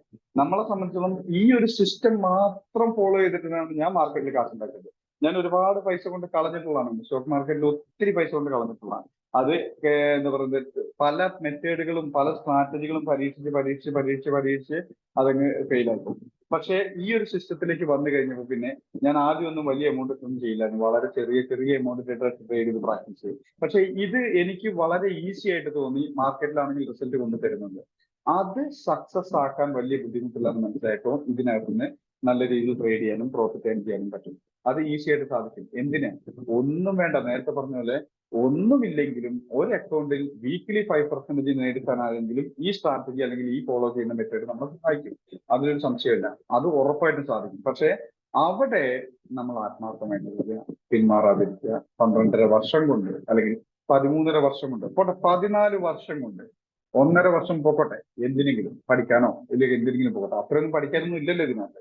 എന്താ പഠിക്കാനുള്ളത്? എവിടെ എൻട്രി എടുക്കണം, എവിടെ എക്സിറ്റ് ചെയ്യണം, ഇപ്പോഴത്തെ മാർക്കറ്റ് മൂവ്മെന്റ് എങ്ങനെയാണ്, ഇത്രേ പഠിക്കാനുള്ളൂ. ഇതിനായിട്ട് ഒരു വർഷം എടുത്താലും ഒരു കുഴപ്പമില്ല. പിന്നീടുള്ള ദിവസങ്ങൾ മാത്രം നമ്മൾ ആത്മാർത്ഥമായിട്ട് പഠിക്കുന്നില്ല. അവിടെ അവനവനോട് ആത്മാർത്ഥത ഉണ്ടായിരിക്കണം. അവിടെ നമ്മളോട് തന്നെ നമ്മളെ തന്നെ അവഗണിച്ചു കഴിഞ്ഞാൽ ഇതൊക്കെ വേണം, ഇതൊക്കെ നടക്കുന്ന കാര്യമാണ്, ഇത്രയൊക്കെ കാലം ആർക്ക് കാത്തിരിക്കാൻ പറ്റും എന്നൊക്കെ ചിന്തിച്ചു തുടങ്ങിയുള്ള കുഴപ്പം എന്താണെന്നറിയാം? കഴിഞ്ഞ 15 അല്ലെങ്കിൽ 20 വർഷം മുമ്പേ നമ്മൾ ചിന്തിച്ചോ ഇന്ന് ഈ കാലത്ത് നമ്മൾ ഉണ്ടാവുന്നോ, ഈ കാലത്ത് ഇത്തരം ആവശ്യങ്ങൾ നമുക്ക് വരുന്നൊക്കെ 12, 15, 20 വർഷം മുമ്പ് നമ്മൾ ചിന്തിച്ചിരുന്നോ? ഇല്ല, നമ്മൾ ആരും ചിന്തിച്ചില്ല. 20 വർഷത്തിന് ശേഷം അല്ലെങ്കിൽ 15 വർഷത്തിന് ശേഷം ഇങ്ങനെയുള്ള ഒരു അവസ്ഥ ഉണ്ടാവുന്നു, ഇങ്ങനത്തെ ആവശ്യങ്ങൾ നമ്മുടെ മുമ്പിൽ വരുന്നോ? അതൊക്കെ നമ്മൾ വിചാരിച്ചു ആ സമയമാകുമ്പോൾ നടന്നു പൊക്കോളും, അല്ലെങ്കിൽ ആ സമയമാകുമ്പോൾ അതൊക്കെ ശരിയായിക്കോളും. ഇതാവരുത് ഇനിയുള്ള 15 വർഷത്തിന് ശേഷം. ആത്മാർത്ഥമായിട്ട് പരിശ്രമിക്കുക. തീർച്ചയായിട്ടും നമുക്ക് നേടാനുള്ള വഴികൾ നമ്മുടെ മുമ്പിലുണ്ട്, നേടാനുള്ള ലക്ഷ്യങ്ങൾ നമ്മുടെ മുമ്പിലുണ്ട്. ആ ലക്ഷ്യത്തിലോട്ടുള്ള വ്യക്തമായിട്ടുള്ള ബുദ്ധിമുട്ടില്ലാത്ത, കഷ്ടപ്പാടില്ലാത്ത ഒരു വഴി നമ്മുടെ മുമ്പിലുണ്ട്. ഇനി അത് നടക്കേണ്ടത്, ആ വഴിയിലൂടെ സഞ്ചരിക്കേണ്ടത് നമ്മളുടെ ഓരോരുത്തരുടെയും ഡ്യൂട്ടിയാണ്. അത് ഇനി അങ്ങോട്ട് ചെയ്യുക എന്ന് മാത്രമേ പറയാനുള്ളൂ. ഇനി പിന്മാറേണ്ട ഒരു സിറ്റുവേഷൻ നമ്മുടെ ലൈഫിൽ ഉണ്ടാവരുത്. ഇത്രയും പറഞ്ഞുകൊണ്ട് ഇന്നത്തെ വാക്കുകൾ ഉപസംഹരിക്കുന്നു. ഒരു 2 കയ്യടി പ്രതീക്ഷിക്കുന്നു കേട്ടോ. Thank you, sir. Thank you so much. Thank you, sir. Thank you, sir. സാറേ ഇങ്ങനെയൊക്കെ പറഞ്ഞിട്ട് ക്ഷമ പിടിച്ച പ്രശ്നം ഉണ്ടാ. Thank you, sir. Thank you very much. Vijay സാറേ, thank you very much sir. രണ്ടെണ്ണത്തിൽ കൂടുതൽ കിട്ടിയാരോണ്ട് നമ്മൾ അടിക്കില്ലേ കൈ. ജനുവരി 1 മുതൽ തുടങ്ങിയിരിക്കും പുതിയ അക്കൗണ്ട്. വെള്ളോടിയാ? ഞാൻ വിചാരിച്ചു നോമ്പ് തുറക്കാനായിരിക്കും. Hello, Santhosh sir. ഇനി നാളെ 7:30 തന്നെ ക്ലാസ് ഉണ്ടാവില്ലേ സാർ? തിങ്കൾ മുതൽ വെള്ളി വരെ ദിവസങ്ങളിൽ 7:30 മുതൽ 9 വരെ ക്ലാസ് ഉണ്ടാവും. എന്തെങ്കിലും കാരണവശാൽ ക്ലാസ് മുടങ്ങുകയാണെങ്കിൽ നിങ്ങളുടെ ഗ്രൂപ്പിൽ ഇട്ട് തരും. അതിനൊന്നും സംശയമില്ല കേട്ടോ. മാർക്കറ്റ് ബേസിൽ ക്ലാസ് ഉണ്ടാവും. എന്തെങ്കിലും കാരണവശാൽ ക്ലാസ് മുടങ്ങുകയാണെങ്കിൽ അത് നിങ്ങളുടെ ഗ്രൂപ്പിൽ പോസ്റ്റ് ചെയ്തിട്ടുണ്ടാവും കേട്ടോ. ഗ്രൂപ്പുകൾ അപ്പൊ എപ്പോഴും ശ്രദ്ധിക്കാനുണ്ടാവും. അപ്പോ ആർക്കെങ്കിലും എന്തെങ്കിലും കാര്യം ഡിസ്കസ് ചെയ്യണം തോന്നുന്നുണ്ടോ? ആർക്കെങ്കിലും എന്തെങ്കിലും കാര്യങ്ങൾ ഡിസ്കസ് ചെയ്യണം തോന്നുന്നുണ്ടോ? സാർ എനിക്കൊരു കാര്യമുണ്ട് sir. Zubair. Yes sir. Sir, ഞാനിപ്പോ ഒരുപാട് ഇതിനൊന്നും ചെയ്യാൻ ഫസ്റ്റ് ഒരു ഇൻട്രാഡേ വെച്ച് തുടങ്ങാന്നുള്ള പരിപാടിയിലാണ്. ഇൻട്രാഡേ. ഓക്കെ. പിന്നെ ഈ ഫ്യൂച്ചറും ഓപ്ഷൻസും കാര്യങ്ങളൊക്കെ നന്നായിട്ട് പഠിക്കാൻ ഇപ്പൊ മറ്റേ ദൈസ് സാറിന്റെ റെക്കോർഡ് കാണുന്നുണ്ട്. പിന്നെ ലൈവ് ക്ലാസ്സിലും ചേരലുണ്ട് രാവിലെ. ഓക്കെ. അപ്പോ അവിടെ കുറെ കൺഫ്യൂഷൻ ഉണ്ട്. അപ്പൊ അതൊക്കെ നന്നായിട്ട് പഠിച്ചതിന് ശേഷം ആ മേഖലയ്ക്ക് ഇൻട്രാഡേ കുറച്ചും കൂടി ഈസി അല്ലേ എന്നെ ക്വസ്റ്റ്യൻ. ആണോ? അത് ഡിപ്പെൻസ്. ഓരോരുത്തരെയും അനുസരിച്ച് ഏത് നമുക്ക് ഈസി ആണെന്ന് തോന്നുന്നു അത് നമുക്ക് ഈസി ആയിരിക്കും. ഏത് നമുക്ക് ബുദ്ധിമുട്ടാണെന്ന് തോന്നുന്നു അത് നമുക്ക് ബുദ്ധിമുട്ടായിരിക്കും. അത് ഡിപ്പെൻസ്. എന്നെ സംബന്ധിച്ചോളം ഞാൻ സ്റ്റോക്ക് മാർക്കറ്റിലെ എല്ലാ സെഗ്മെന്റിലും എവിടെ വേണേലും ഞാൻ കരുതും. കാരണം ഞാനത് അതൊക്കെ വെറുതെ തോന്നുന്നു സാറേ. ഞാൻ ഒന്ന് ചോദിച്ചോട്ടെ, ഈ 145 പേർക്ക് ഇല്ലാത്ത എന്താണ് എനിക്ക് സ്പെഷ്യൽ ആയിട്ടുള്ളത്? എന്തെങ്കിലും കൂടുതലുണ്ടോ? അത് ഏതോ സിനിമയിൽ പറഞ്ഞത് ഒരു എല്ല് കൂടുതലൊന്നും ഇല്ലല്ലോ എനിക്ക്. നിങ്ങൾക്കുള്ള ഇതൊക്കെ തന്നെ എനിക്കുള്ളൂ. പക്ഷേ ഒന്നേ ഉള്ളൂ, ഒറ്റ കാര്യം Continuous എനിക്ക് നിങ്ങളിൽ നിന്ന് വ്യത്യാസമുള്ളൂ. എന്താണെന്നറിയോ? എന്താണ്? ഇമോഷൻസ് കൺട്രോൾ ചെയ്യാൻ പറ്റുന്നുണ്ട് അല്ലേ? ഇമോഷൻസ് ഒക്കെ ഇപ്പൊ പറ്റിയതാണ് സാർ. ഇതിനു മുമ്പ് ഞാൻ ഒരു ചൊറിയനായിരുന്നു. റിസ്ക് എടുക്കാനുള്ള ആ ഒരു ഒന്നുമല്ല സാർ, അല്ല സാർ, കണ്ടിന്യൂസ് ആയിട്ട് ഒന്നുമല്ല പഠിച്ചു സാർ. അതിന്റെ പിന്നാലെ പോകും. വിജയിച്ചേ ഒരു മാറൂ എന്നുള്ള കാര്യം ഒരു കാര്യത്തിനായിട്ട് തുനിഞ്ഞിറങ്ങിയാൽ അതിന്റെ റിസൾട്ട് പോസിറ്റീവോ നെഗറ്റീവോ അല്ല, അത് കഴിഞ്ഞിട്ട് അടുത്ത പണിയുള്ളൂ. ഇത്രയേ ഉള്ളൂ വ്യത്യാസം. അതിന് ശേഷി ആർജിച്ചെന്നുള്ളതാണോ സാറേ? അത് ആർക്കും പറ്റില്ലേ സാറേ, ആർക്കും ആർജിക്കാവുന്നല്ലേ ശേഷി എന്ന് പറഞ്ഞാൽ. ഈ ശേഷി ആർജിക്കുന്നതിന് മുമ്പേ പിന്മാറുന്നതാണ് ഈ പ്രശ്നത്തിന് എല്ലാത്തിനും കാരണം. പക്ഷെ എനിക്ക് അങ്ങനെ ഒരു സ്വഭാവമില്ല. എന്തായാലും ഇപ്പൊ എന്തെങ്കിലും ഒരു കാര്യത്തിന് ഇറങ്ങി പുറപ്പെട്ടാൽ അത് സക്സസ് ആവുമോ അല്ലേ എന്നൊന്നും എന്നെ ബാധിക്കുന്ന കാര്യമല്ല. പക്ഷേ ആ കാര്യം അതിന്റെ റിസൾട്ട് അറിഞ്ഞിട്ടേ ഞാൻ അത് മീൻസ് അത് വിട്ടുകളയുള്ളൂ, അല്ലെങ്കിൽ അവിടുന്ന് പിന്മാറുള്ളൂ. അത് തന്നെയാണ് വേണ്ടത്. ഇനി അങ്ങോട്ട് ഞാൻ വീണ്ടും പറഞ്ഞില്ലേ, നിങ്ങളിപ്പോ നേരത്തെ ആരോ പറഞ്ഞു ഞാൻ ഏതിനകത്ത് കരിയർ മീൻസ് ഏതിനകത്താണ് ഫോക്കസ് ചെയ്യേണ്ടത്, അതൊക്കെ തീരുമാനിക്കാനും അതൊക്കെ ചിന്തിക്കാനും 1 വർഷം സമയം കൊടുത്തോന്നേ. 1 വർഷത്തെ സമയം കൊടുത്തു നോക്ക്. പിന്നെ നമുക്ക് പിന്മാറേണ്ടി വരില്ല. ഇനി വേറെ ആരൊക്കെ എഞ്ചിനീയർ എന്തൊക്കെ ചോദിക്കാൻ വേണ്ടി വന്നിരുന്നാണ്? സാറേ രാവിലത്തെ ക്ലാസ് നമുക്ക് മിസ്സായി കഴിഞ്ഞാൽ ടെലഗ്രാമിൽ കിട്ടുമല്ലോ സാറേ, രാവിലത്തെ ക്ലാസ് ബേസിക് ക്ലാസ് വരും. ബേസിക് ക്ലാസ് സാറേ. അതുപോലെ വൈകിട്ടത്തെ ജോലി സമയമാണേ. അപ്പൊ ഈ ഹെഡ്ഫോൺ വെച്ച് കേൾക്കും, എന്നാലും ചില കാര്യങ്ങളൊക്കെ അങ്ങ് വിട്ടുപോകും ആളുകൾ വരുമ്പോഴേ, കസ്റ്റമേഴ്സ് ഒക്കെ ആയിട്ട് ഡീൽ ചെയ്യുമ്പോഴേ. അപ്പൊ വൈകിട്ട് എല്ലാ ദിവസവും ഇത് തന്നെ പരിപാടി, അങ്ങോട്ട് കറക്റ്റ് ആയിട്ട് ശ്രദ്ധിക്കാൻ പറ്റില്ല. അപ്പൊ നമുക്ക് ഒരു 2 മാസം കഴിയുമ്പോ എന്നെ വിളിച്ചാൽ മതി. കാരണം എന്താണെന്നറിയോ, 2 മാസത്തിനുള്ളിൽ ഇതൊന്നും പക്ഷെ വേറൊരു കാര്യം ഉണ്ട് കേട്ടോ. നമുക്ക് ഒരു ട്യൂട്ടോറിയൽ ആപ്പ് ഇറങ്ങും. 2 മാസം കഴിയുമ്പോഴേക്കും ഒരു ട്യൂട്ടോറിയൽ ആപ്പ് ഇറങ്ങും. ഈ ട്യൂട്ടോറിയൽ ആപ്പിനകത്ത് എന്താ പറയുന്നത്, നമ്മുടെ ഈ സിലബസ് മുഴുവൻ കവർ ചെയ്യുന്നുണ്ടാവും. പക്ഷെ സിലബസിനകത്ത് ഇന്ന് നടന്ന പോലത്തെ പ്രാന്തത്തെ പിടിച്ച സെഷൻസ് ഒന്നും അതിനകത്ത് ഉണ്ടാവില്ല. ഇതൊക്കെ വല്ലപ്പോഴും ഔട്ട് ഓഫ് സിലബസിന്റെ പുറത്ത് ആരെങ്കിലൊക്കെ രാവിലെയോ അല്ലെങ്കിൽ ഉച്ചയ്ക്കോ വൈകുന്നേരമൊക്കെ ഇരുന്ന് എന്നിങ്ങനെ മാന്തുമ്പോ വരുന്ന സാധനങ്ങളൊക്കെ, അല്ലാതെ ഇതൊന്നും ക്ലാസിന്റെ സിലബസിന്റെ ഭാഗമല്ല. അപ്പോ അതല്ലാതെ വേറെ വഴിയില്ല.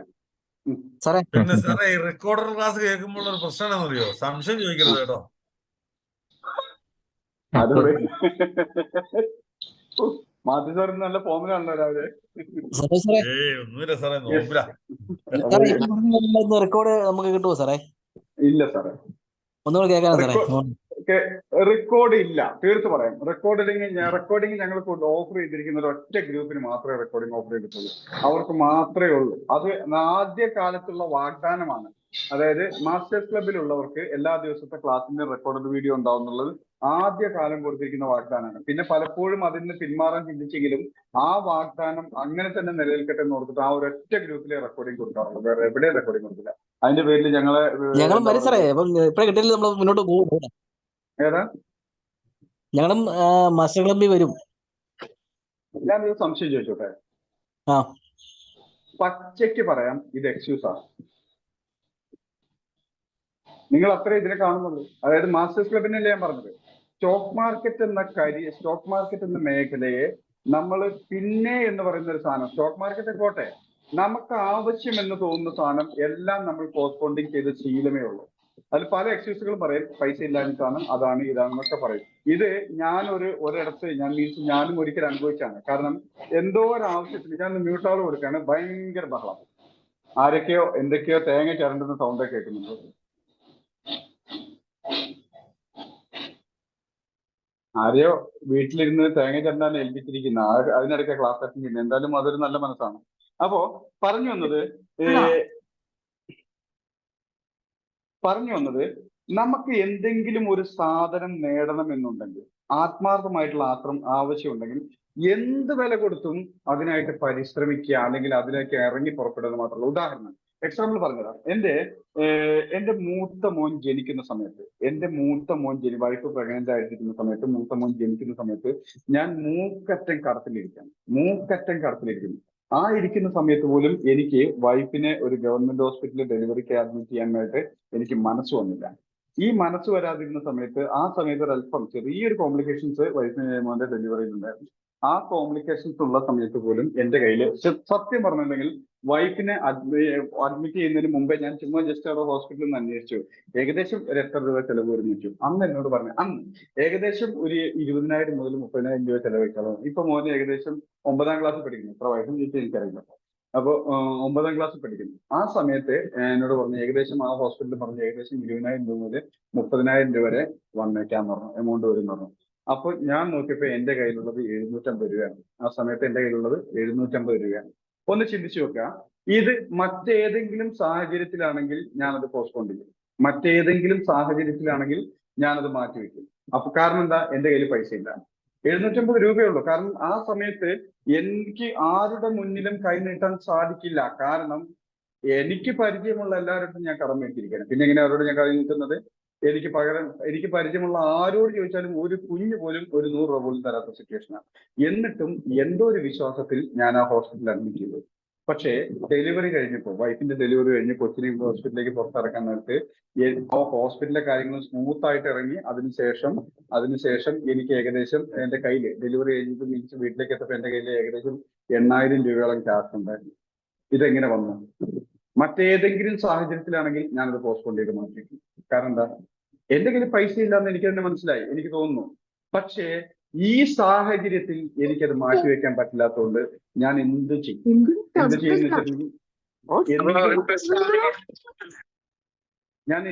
വെച്ചിട്ടുണ്ടെങ്കിൽ എത്ര നാണം കെട്ട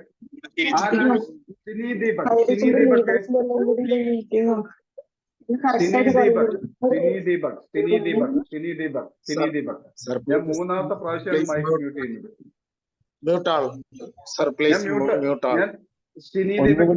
മൈക്ക് ഞാൻ 3ാമത്തെ പ്രാവശ്യം ഞാൻ മ്യൂട്ട് ചെയ്യുന്നത്. വീണ്ടും അൺമ്യൂട്ട് ചെയ്ത് വരികയാണ്. അപ്പോ ഞാൻ പറഞ്ഞു വന്നത്, വേറെ ഏതെങ്കിലും സാഹചര്യത്തിലാണെങ്കിൽ ഞാനത് പോസ്റ്റ്പോൺ ചെയ്യും. പക്ഷെ ഈ സാഹചര്യത്തിൽ എന്റെ മുമ്പിൽ വേറെ ഓപ്ഷൻസ് ഇല്ല എനിക്ക്. കാരണം ഡെലിവറി മാറ്റി വെക്കാൻ പറ്റില്ലല്ലോ, വേറെ എന്തെങ്കിലും മാറ്റി വെക്കുന്ന പോലെ. ആ സമയത്ത് എനിക്ക് പരിചയമുള്ള ഒരു കുഞ്ഞിനോട് കൈ നീട്ടാൻ പറ്റില്ല. പക്ഷേ അവിടെ എന്റെ നാണക്കേടോ എന്റെ സാഹചര്യമോ എന്റെ അവസ്ഥയോ എന്റെ ബുദ്ധിമുട്ടോ ഒന്നും എന്നെ തടഞ്ഞില്ല. എനിക്ക് ആവശ്യമുള്ളതിലധികം പണം ഞാൻ കടം മേടിക്കുക തന്നെ ചെയ്തു. വേറെ ഒന്നും ചെയ്തല്ല, കടം മേടിച്ചു. ഡെലിവറി കഴിഞ്ഞ് പുറത്തിറങ്ങിയപ്പോഴും ഏകദേശം 8,000 രൂപയുടെ അടുത്ത് എന്റെ കയ്യിലുണ്ടായിരുന്നു. കാരണം അവിടെ എന്റെ സാഹചര്യമോ എന്റെ അവസ്ഥയോ ഒന്നുമല്ല അവിടെ ആ ഒരു ക്രൈസിസ്, ആ ഒരു അവസ്ഥയിൽ നിന്നും എന്നെ പുറത്തു കിടത്തിയത് എന്റെ ആവശ്യമായിരുന്നു. ഇതുപോലെ തന്നെയാണ് സാറേ എല്ലാ മേഖലയിലും നമ്മുടെ ആവശ്യമാണ് എന്തും നമ്മളെ കൊണ്ട് ചെയ്യുന്നത്. ചിന്തിച്ചു നോക്കി, ഇത് നിങ്ങളുടെ ലൈഫിലാണെങ്കിലും ഇങ്ങനെ തന്നെയല്ലേ സംഭവിക്കുള്ളൂ. അതല്ലെങ്കിൽ നിങ്ങൾ 2 മാസം കഴിഞ്ഞിട്ട് ഡെലിവറി പ്രസവിച്ചാൽ മതി എന്ന് പറയാൻ പറ്റുമോ? അതല്ലെങ്കിൽ നമ്മൾ എന്തെങ്കിലും അത്രയും മീൻസ് ആ സമയത്തൊക്കെ കാരണം ഗവൺമെന്റ് ഹോസ്പിറ്റലിൽ ഞാൻ കുറ്റം പറയല്ല, സാഹചര്യങ്ങൾ അങ്ങനെയായിരുന്നു. ഗവൺമെന്റ് ഹോസ്പിറ്റലിലൊക്കെ ഡെലിവറി ഒക്കെ കഴിയുമ്പോൾ വലിയ ബുദ്ധിമുട്ടായിരുന്നു അവരുടെ സാഹചര്യങ്ങളൊക്കെ. അതുകൊണ്ട് തന്നെ എനിക്ക് അത്രയും ബുദ്ധിമുട്ടിലേക്ക് വിടാൻ എനിക്ക് മനസ്സുണ്ടായിരുന്നില്ല. ഇത്തരം സാഹചര്യങ്ങളിൽ ഉള്ളപ്പോൾ പോലും നമ്മൾക്ക് ആവശ്യം എന്തുമാത്രം നമുക്ക് ഇമ്പോർട്ടന്റ് ആണോ, നമ്മുടെ മുമ്പിലുള്ള ആവശ്യം എന്തുമാത്രം നമുക്ക് ഇമ്പോർട്ടന്റ് ആണോ, അത് നമ്മൾ നേടിയിരിക്കും. ഒരു സംശയം വേണ്ട. നിങ്ങളുടെ ലൈഫിലേക്ക് തന്നെ തിരിഞ്ഞു നോക്കിയാൽ മതി. അല്ലാത്തത് മുഴുവൻ നമുക്ക് അത്ര എമർജൻസി ഇല്ലാത്ത, നമുക്ക് ഇമ്പോർട്ടന്റ് അല്ലാത്ത കാര്യത്തിനാണ് നമ്മൾ എക്സ്ക്യൂസുകൾ കണ്ടെത്തുന്നത്. അല്ലാത്ത നമുക്ക് ഇമ്പോർട്ടന്റ് ആയിട്ടുള്ള, നമുക്ക് എമർജൻസി ആയിട്ടുള്ള ഒരു കാര്യത്തിനും നമുക്കൊരു എക്സ്ക്യൂസ് ഉണ്ടാവില്ല. നമ്മൾ എന്ത് ചെയ്തിട്ടാണെങ്കിലും ആ കാര്യം നമ്മൾ നേടിയിരിക്കും. ഒരു സംശയമോ കാര്യത്തിലല്ല. അവനവന്റെ ലൈഫിൽ തന്നെ ഇഷ്ടം പോലെ എക്സാമ്പിൾസ് ഇതിനകത്ത് ഉണ്ടാവുന്നേ. ഇത് മാത്രമല്ല, ഇഷ്ടം പോലെ എക്സാമ്പിൾസ് നമ്മുടെ ലൈഫിൽ തന്നെ തിരിഞ്ഞൊക്കെ കിട്ടും. അപ്പോ അതുകൊണ്ടാണ് ഇത്തരം കാര്യങ്ങളും ഈ എക്സ്ക്യൂസുകളൊക്കെ കേൾക്കുമ്പോൾ തന്നെ നമുക്കൊരു ബുദ്ധിമുട്ടുണ്ടാകുന്നത്. ഇപ്പൊ ഞാനിത് പറയാൻ കാരണം, ഞാൻ ഒരിക്കലും സാറിനെ ബുദ്ധിമുട്ടിക്കാൻ വേണ്ടിയിട്ടോ സാറിനെ കുറ്റപ്പെടുത്താൻ വേണ്ടിയിട്ടോ ഒന്നും പറഞ്ഞാൽ. കാരണം ഇപ്പോഴും പലപ്പോഴും ഞാൻ ചിന്തിച്ചിട്ടുണ്ട്, ഞങ്ങൾ തോമസായിട്ട് ഞാൻ ഡിസ്കസ് ചെയ്തിട്ടുണ്ട്. സാറേ, ഈ മാസ്റ്റേഴ്സ് ക്ലബിൽ കൊടുക്കുന്നത് പോലും നമ്മുടെ സിലബസ് ലീക്ക് ആവുന്നുണ്ട്, വീഡിയോസ് പുറത്തു പോകുന്നുണ്ട്. എനിക്ക് നന്നായിട്ട് അറിയാം, മാസ്റ്റേഴ്സ് ക്ലബിൽ നിന്ന് പോലും ഗ്രൂപ്പിൽ നിന്നും വീഡിയോസ് പുറത്തേക്ക് പോകുന്നുണ്ടെന്ന് എനിക്ക് നന്നായിട്ട് അറിയാം. എന്നിട്ട് പോലും ഞാൻ തോമസാറിനോട് പറഞ്ഞപ്പോൾ തോമസാർ എന്നോട് പറഞ്ഞു, സന്തോഷേ, അത് നമ്മളുടെ തുടക്കത്തിലുള്ള വാഗ്ദാനമാണ്. മാസ്റ്റേഴ്സ് ക്ലബിൽ വരുന്നവർക്ക് ആ സമയത്ത് ക്ലാസിന്റെ സമയത്ത് പങ്കെടുക്കാൻ പറ്റിയില്ലെങ്കിൽ പോലും അവര് പഠിക്കാൻ ആഗ്രഹിച്ച് അത്രയും പണം മുടക്കി വരുന്നവരാണ്. അവരുടെ മുമ്പിൽ ഇനി നമ്മൾ തന്നെ നഷ്ടപ്പെട്ടാലും വേണ്ടില്ല, അവർക്ക് വാഗ്ദാനം പറഞ്ഞ് ചെയ്ത് കൊടുത്തേ മതിയാവൂ. ഈ കഴിഞ്ഞ മാസങ്ങളിൽ പോലും ഇത് സംസാരിച്ചാണ്, ഈ ടോപ്പിക്ക് സംസാരിച്ചാണ്. അന്ന് പറഞ്ഞ വാക്കാണിത്. നമ്മളെ തന്നെ നഷ്ടപ്പെടുത്തിയാലും വേണ്ടില്ല, അവരിത് പഠിക്കാൻ തുനിഞ്ഞിറങ്ങിയവരാണ്. വെറുതെ ഒരാൾ പൈസ മുടക്കേണ്ട തുനിഞ്ഞിറങ്ങില്ലല്ലോ. അവരെ സംബന്ധിച്ചിടത്തോളം നമ്മൾ പറ്റാവുന്നിടത്തോളം എല്ലാം ചെയ്തു കൊടുത്തവര് ഇത് നമ്മുടെ സിലബസ് അല്ല, നമ്മളെ തന്നെ നഷ്ടപ്പെടുത്തേണ്ടി വന്നാലും അവർക്ക് വേണ്ടി ചെയ്യാനുള്ളത് ചെയ്തു കൊടുത്തേ മതിയാവുന്ന. അതുപോലെ തന്നെയാണ്. അതുകൊണ്ട് മാത്രമാണ് സാറേ, ഞാൻ ഓൾറെഡി മാസ്റ്റേഴ്സിൽ ഉണ്ടായിരുന്ന ഒരാളായിരുന്നു, ഇപ്പൊ അതിലില്ല. അതുകൊണ്ട് ഞാൻ സീരിയസ് ആയി ചോദിച്ചായിരുന്നു നേരത്തെ, എങ്ങനെയായിരുന്നു നമ്മളെ ഡ്രീം അക്കൗണ്ട് ഗ്രോത്തിലായോ എന്ന് അറിയാൻ വേണ്ടി ചോദിച്ചതാണ് റിയലി. സാർ ഇതിലൊക്കെ എന്താ ഇത്ര സംശയമുള്ളത്? ഒരു അല്ല, എനിക്ക് അറിയില്ലല്ലോ, നമ്മൾ അതിലില്ലല്ലോ, അല്ലെ ലൈവ് ആയിരിക്കുമ്പോഴല്ലേ നമുക്ക് അറിയാൻ പറ്റുന്നുള്ളൂ, അതുകൊണ്ട് ചോദിച്ചതാണ്. അതിൽ ഉണ്ടാവണം എന്ന് വല്ല നിർബന്ധമുണ്ടോ ലൈവ് ആയിരിക്കണം എന്നുള്ളത്? ഇപ്പൊ ആ ഗ്രൂപ്പിൽ ഇരിക്കുന്നവരുടെ മാസ്റ്റേഴ്സ് ക്ലബിന്റെ അക്കൗണ്ട് എത്രയാണ് ഞാൻ പോലും ചോദിച്ചിട്ടില്ല ഇന്നേ വരെ. പക്ഷേ ഒരൊറ്റ കാര്യമുള്ളൂ, മാസ്റ്റേഴ്സ് ക്ലബിൽ ഒരു 3 മാസം ഒരു 6 മാസമെങ്കിലും അതിനകത്തുള്ള ആൾക്ക് ഒരാളെ സംബന്ധിച്ചിടത്തോളം 5% കീപ്പ് ചെയ്യാൻ പറ്റാത്തൊരവസ്ഥ ഇന്ന് SMT-യിലില്ല. ഈസിയാണ്, വീക്ക്ലി 5% കീപ്പ് ചെയ്യാൻ ഈസിയാണ്. പക്ഷേ അത് നേടുന്നുണ്ടോ നിലനിർത്തുന്നുണ്ടോ അതൊക്കെ അവരവരെ ആവശ്യം, അവരവരെ കാര്യങ്ങൾ. അതിനകത്ത് ഞാൻ ഇപ്പോൾ ഇടപെടാറില്ല. എത്രയായിട്ടുണ്ട് എന്റെ അക്കൗണ്ട് എനിക്കറിയാം, ഞാൻ എന്റെ അക്കൗണ്ടിനകത്ത് ഞാൻ കീപ്പ് ചെയ്ത് പോകുന്നുണ്ട്, നല്ല രീതിയിൽ കീപ്പ് ചെയ്ത് പോകുന്നുണ്ട്, അതെനിക്ക് നന്നായിട്ട് അറിയാം. ബാക്കിയുള്ളവർ ആരും കുഞ്ഞു പിള്ളേരല്ലല്ലോ, അവരെ മറ്റേ സ്പൂൺ ഫീഡിങ് നടത്താനായിട്ട് കുഞ്ഞു പിള്ളേരല്ലല്ലോ. അവർക്ക് ആവശ്യമുള്ളവർ അത് 5% എന്നൊക്കെ പറഞ്ഞ കളിയാക്കുന്നത് പോലെ ഇരിക്കുന്നു. അത്ര വളരെ സിമ്പിൾ ആയിട്ടുള്ള ഒരു എമൗണ്ട് ആണ് വീക്ക്ലി 5% നിൽക്കുന്നത്. ഇവിടെ ഓരോരുത്തരുണ്ട് മാസം 200, 300, 400% കിട്ടിയിട്ട് അതും പോരാ എന്ന് പറഞ്ഞ്, അത് മതിയാവുന്നില്ല എന്ന് പറഞ്ഞ് വിഷമിക്കുന്ന ആൾക്കാരെയൊക്കെ ഇവിടെ കാണാറുണ്ട്. മാസം 200, 300% ഇതൊന്നും ആവുന്നില്ല, ഞാൻ അങ്ങോട്ട് ശരിയാവുന്നില്ല എന്നൊക്കെ പറയുന്ന ആൾക്കാരെയൊക്കെ ഇവിടെ കാണാറുണ്ട്.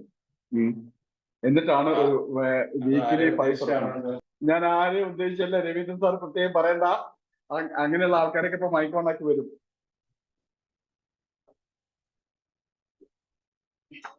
സർ എന്തോ ചോദിച്ചോട്ടെ? വേണമെങ്കിൽ ചോദിക്കാം. ആണോ? ധൈര്യമായിട്ട്. സർ അതെ, സർ ഒരുപാട് ക്ലാസ്സുകൾ അറ്റൻഡ് ചെയ്തെന്ന് പറഞ്ഞല്ലോ. അപ്പൊ അതിന്ന് സർ രൂപപ്പെടുത്തി എടുത്ത് മനസ്സിലാക്കിയ ഒരു കാര്യമാണല്ലോ സർ ഫൈനലി ഇപ്പൊ നമ്മളെ പഠിപ്പിച്ചുകൊണ്ടിരിക്കുന്നത്. തീർച്ചയായിട്ടും. അപ്പൊ നമ്മളിപ്പോ ഇതില് കണ്ടിന്യൂ ചെയ്ത് ഇതാണ് നമ്മുടെ പ്രൊഫഷൻ എന്ന് വിചാരിക്കുന്ന ഒരാള് അതുപോലെയുള്ള ബാക്കി കാര്യങ്ങളെല്ലാം പഠിച്ചെടുക്കേണ്ട ഒരു ആവശ്യം ഉണ്ടെന്ന് തോന്നുന്നുണ്ടോ സർ? തോന്നുന്നു, ഐ മീൻ അത് ആവശ്യം ഉണ്ടോ എന്നാണ് എന്റെ ക്വസ്റ്റ്യൻ. ഒരു കറക്റ്റ് ക്വസ്റ്റ്യൻ ആണ്. ഇതിന് 2 ഉത്തരം ഞാൻ തരാം. ഒന്നാമത്തെ കാര്യം, പഠിക്കണം എന്ന് തോന്നുന്നവർക്ക് ഇനിയും കൂടുതൽ പഠിക്കാം, കൂടുതൽ ചെയ്യാം.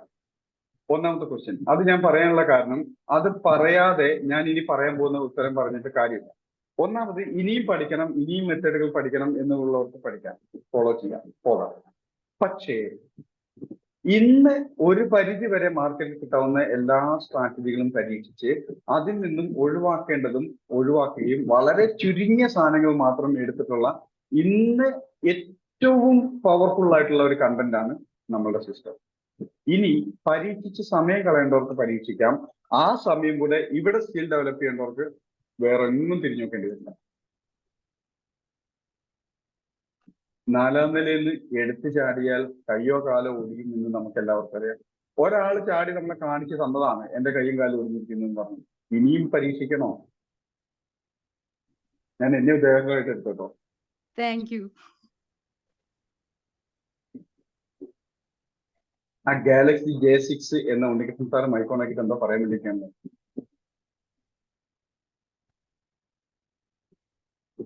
അപ്പൊ ഒന്നുമില്ലാന്ന് വിശ്വസിക്കുന്നു. എന്തോ സാർ, ഞാനിപ്പോ 102ാമത്തെ ബാച്ചാണ്. 1 മാസം ആവുന്നേ ഉള്ളൂ. ഇപ്പൊ ബേസിക് ഒക്കെ കിട്ടി വരുന്നതേ ഉള്ളൂ, സാറിൻ്റെതും സാറിന്റെ ഒക്കെ. പക്ഷെ കുറെ കാര്യങ്ങളെല്ലാം മറന്നു പോകുന്നുണ്ട്. നമുക്ക് ചെയ്യാനാകുമ്പോഴത്തേക്ക് സാറ് പഠിപ്പിച്ചെന്നല്ലേ നമുക്ക് ചില കാര്യങ്ങൾ അത് ഫോളോ ചെയ്യാൻ പറ്റില്ല. ഇങ്ങനെ in the money, out of the money ഒക്കെ വരുന്ന സമയത്ത് പെട്ടെന്നൊരു കൺഫ്യൂഷൻ വരുന്നുണ്ട്. അത് ഈ 3 മാസമൊക്കെ ആകുമ്പോഴത്തേക്ക് നമുക്ക് ലെവലാവുക 2-3 തവണ കേൾക്കുമ്പോഴത്തേക്കൊക്കെ. ഇത് ഒരു മിനിറ്റ് ഇത് വേറെ ആരെങ്കിലും ഇവിടുന്ന് ബേസിക് പഠിച്ച് അത്യാവശ്യം നല്ല രീതിയിൽ ട്രേഡ് എടുക്കുന്ന വേറെ ആരെങ്കിലും ഉണ്ടെങ്കിൽ ഒന്ന് ഇതിന് ആൻസർ പറയാം. ഞാനല്ലത് പറയുന്നത്. റഷീഷ് ഡോക്ടർ ഇടുന്ന ബേസിക് പഠിക്കുകയും മാഡത്തിന്റെ കൺസേൺ 3 മാസം ആവുമ്പോഴേക്കും ആവുമെന്നുള്ളതാണ്. അപ്പൊ 3 മാസം വരെ വെയിറ്റ് ചെയ്യില്ലേ നമുക്ക് നല്ലത്? അങ്ങനെയല്ല സാർ, സാർ അങ്ങനെയല്ല, സാറ് പറയുന്നതെല്ലാം പറയുന്ന സമയത്ത് മനസ്സിലാവുന്നുണ്ട്. ആയിക്കോളും വേണം, നമ്മള് റെഗുലർ കേൾക്കുമ്പോ ശരിയായിക്കോളും. അങ്ങനെയല്ല സാർ, മാഡത്തിന് അംഗത്തട്ട് ചെല്ലുമ്പോ അംഗം മറന്നു പോവാ അല്ലെ? എല്ലാം മനസ്സിലാവുന്നുണ്ട്, എഴുതി വെക്കുന്നുണ്ട്. നാളെ അത് നമ്മൾ ബുക്ക് നോക്കുമ്പോ ഉണ്ടല്ലോ ഇത് എന്തൊക്കെയാണ് പറഞ്ഞത്, നമ്മൾ ആ സാറ് പറയാൻ പെട്ടെന്ന് ഷോർട്ടിലായിരിക്കും എഴുതി വെക്കുന്നത് കുറെ കാര്യങ്ങള്. അപ്പൊ നാളെ അത് പറയുന്ന നോക്കുന്ന സമയത്ത് എല്ലാ കാര്യങ്ങളും ചിലപ്പോ അതില് പെട്ടെന്ന് മെമ്മറിയിൽ വരുന്നില്ല. അതുകൊണ്ടാണല്ലോ ക്ലാസ് ഇങ്ങനെ ആവർത്തിച്ച് വരുന്നത്. മേഡം മേഡം മേഡം ആ sir, in the money out of the money ഒന്നും ഇതൊരു വലിയ കാര്യമില്ല. അത് നമ്മള് റൂട്ടീനായിട്ട് ചെയ്തു വരുമ്പോ ഓട്ടോമാറ്റിക് ആയിട്ട് നമ്മൾ പഠിച്ചു വന്ന സംഭവങ്ങളാ. എക്സ്പീരിയൻസ് ആവാന്നുള്ളതാണ് പ്രധാനം. അതിപ്പോ ഞാനും ഈ തുടക്കത്തിൽ വന്നപ്പോ എനിക്ക് ഇതിനെ കുറിച്ച് in the money out of the money പോയിട്ട് ഇൻട്രാഡേ എന്താണ് അല്ലെങ്കിൽ ഓപ്ഷൻ എന്താന്ന് എനിക്ക് അറിയില്ലായിരുന്നു. അപ്പൊ കുറച്ച് ദിവസം ക്ലാസ് കേട്ട് കാര്യങ്ങൾ മനസ്സിലായി.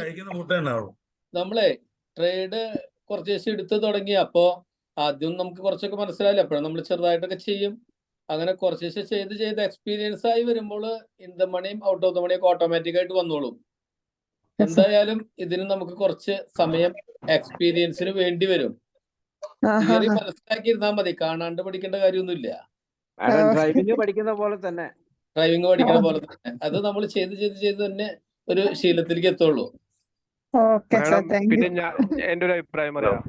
മാഡം ഇപ്പൊ നിലവില് മാഡത്തിന് ഇപ്പൊ ഈ പറഞ്ഞ ഒരു കാര്യം മാത്രം ആണങ്ങനെ മറന്നു പോകുന്നുണ്ടെങ്കിൽ അതിലേക്ക് മാത്രം എന്റെ ഒരു അഭിപ്രായം ഉണ്ടോ, അതിലേക്ക് മാത്രം കൂടുതലായിട്ട് ഫോക്കസ് ചെയ്യുക. പിന്നെയും അതിയായ ഒരു ഇച്ചിരി കൂടി വളരെ കൂടുതലായിട്ട് അതിൽ ഫോക്കസ് ചെയ്ത് കഴിഞ്ഞാൽ അത് മാഡത്തിന് കൂടുതൽ ബൈ ഹാർട്ട് ആവാൻ ഒരു സാധ്യതയുണ്ട്. പിന്നെ നമ്മള് ക്ലാസ്സിൽ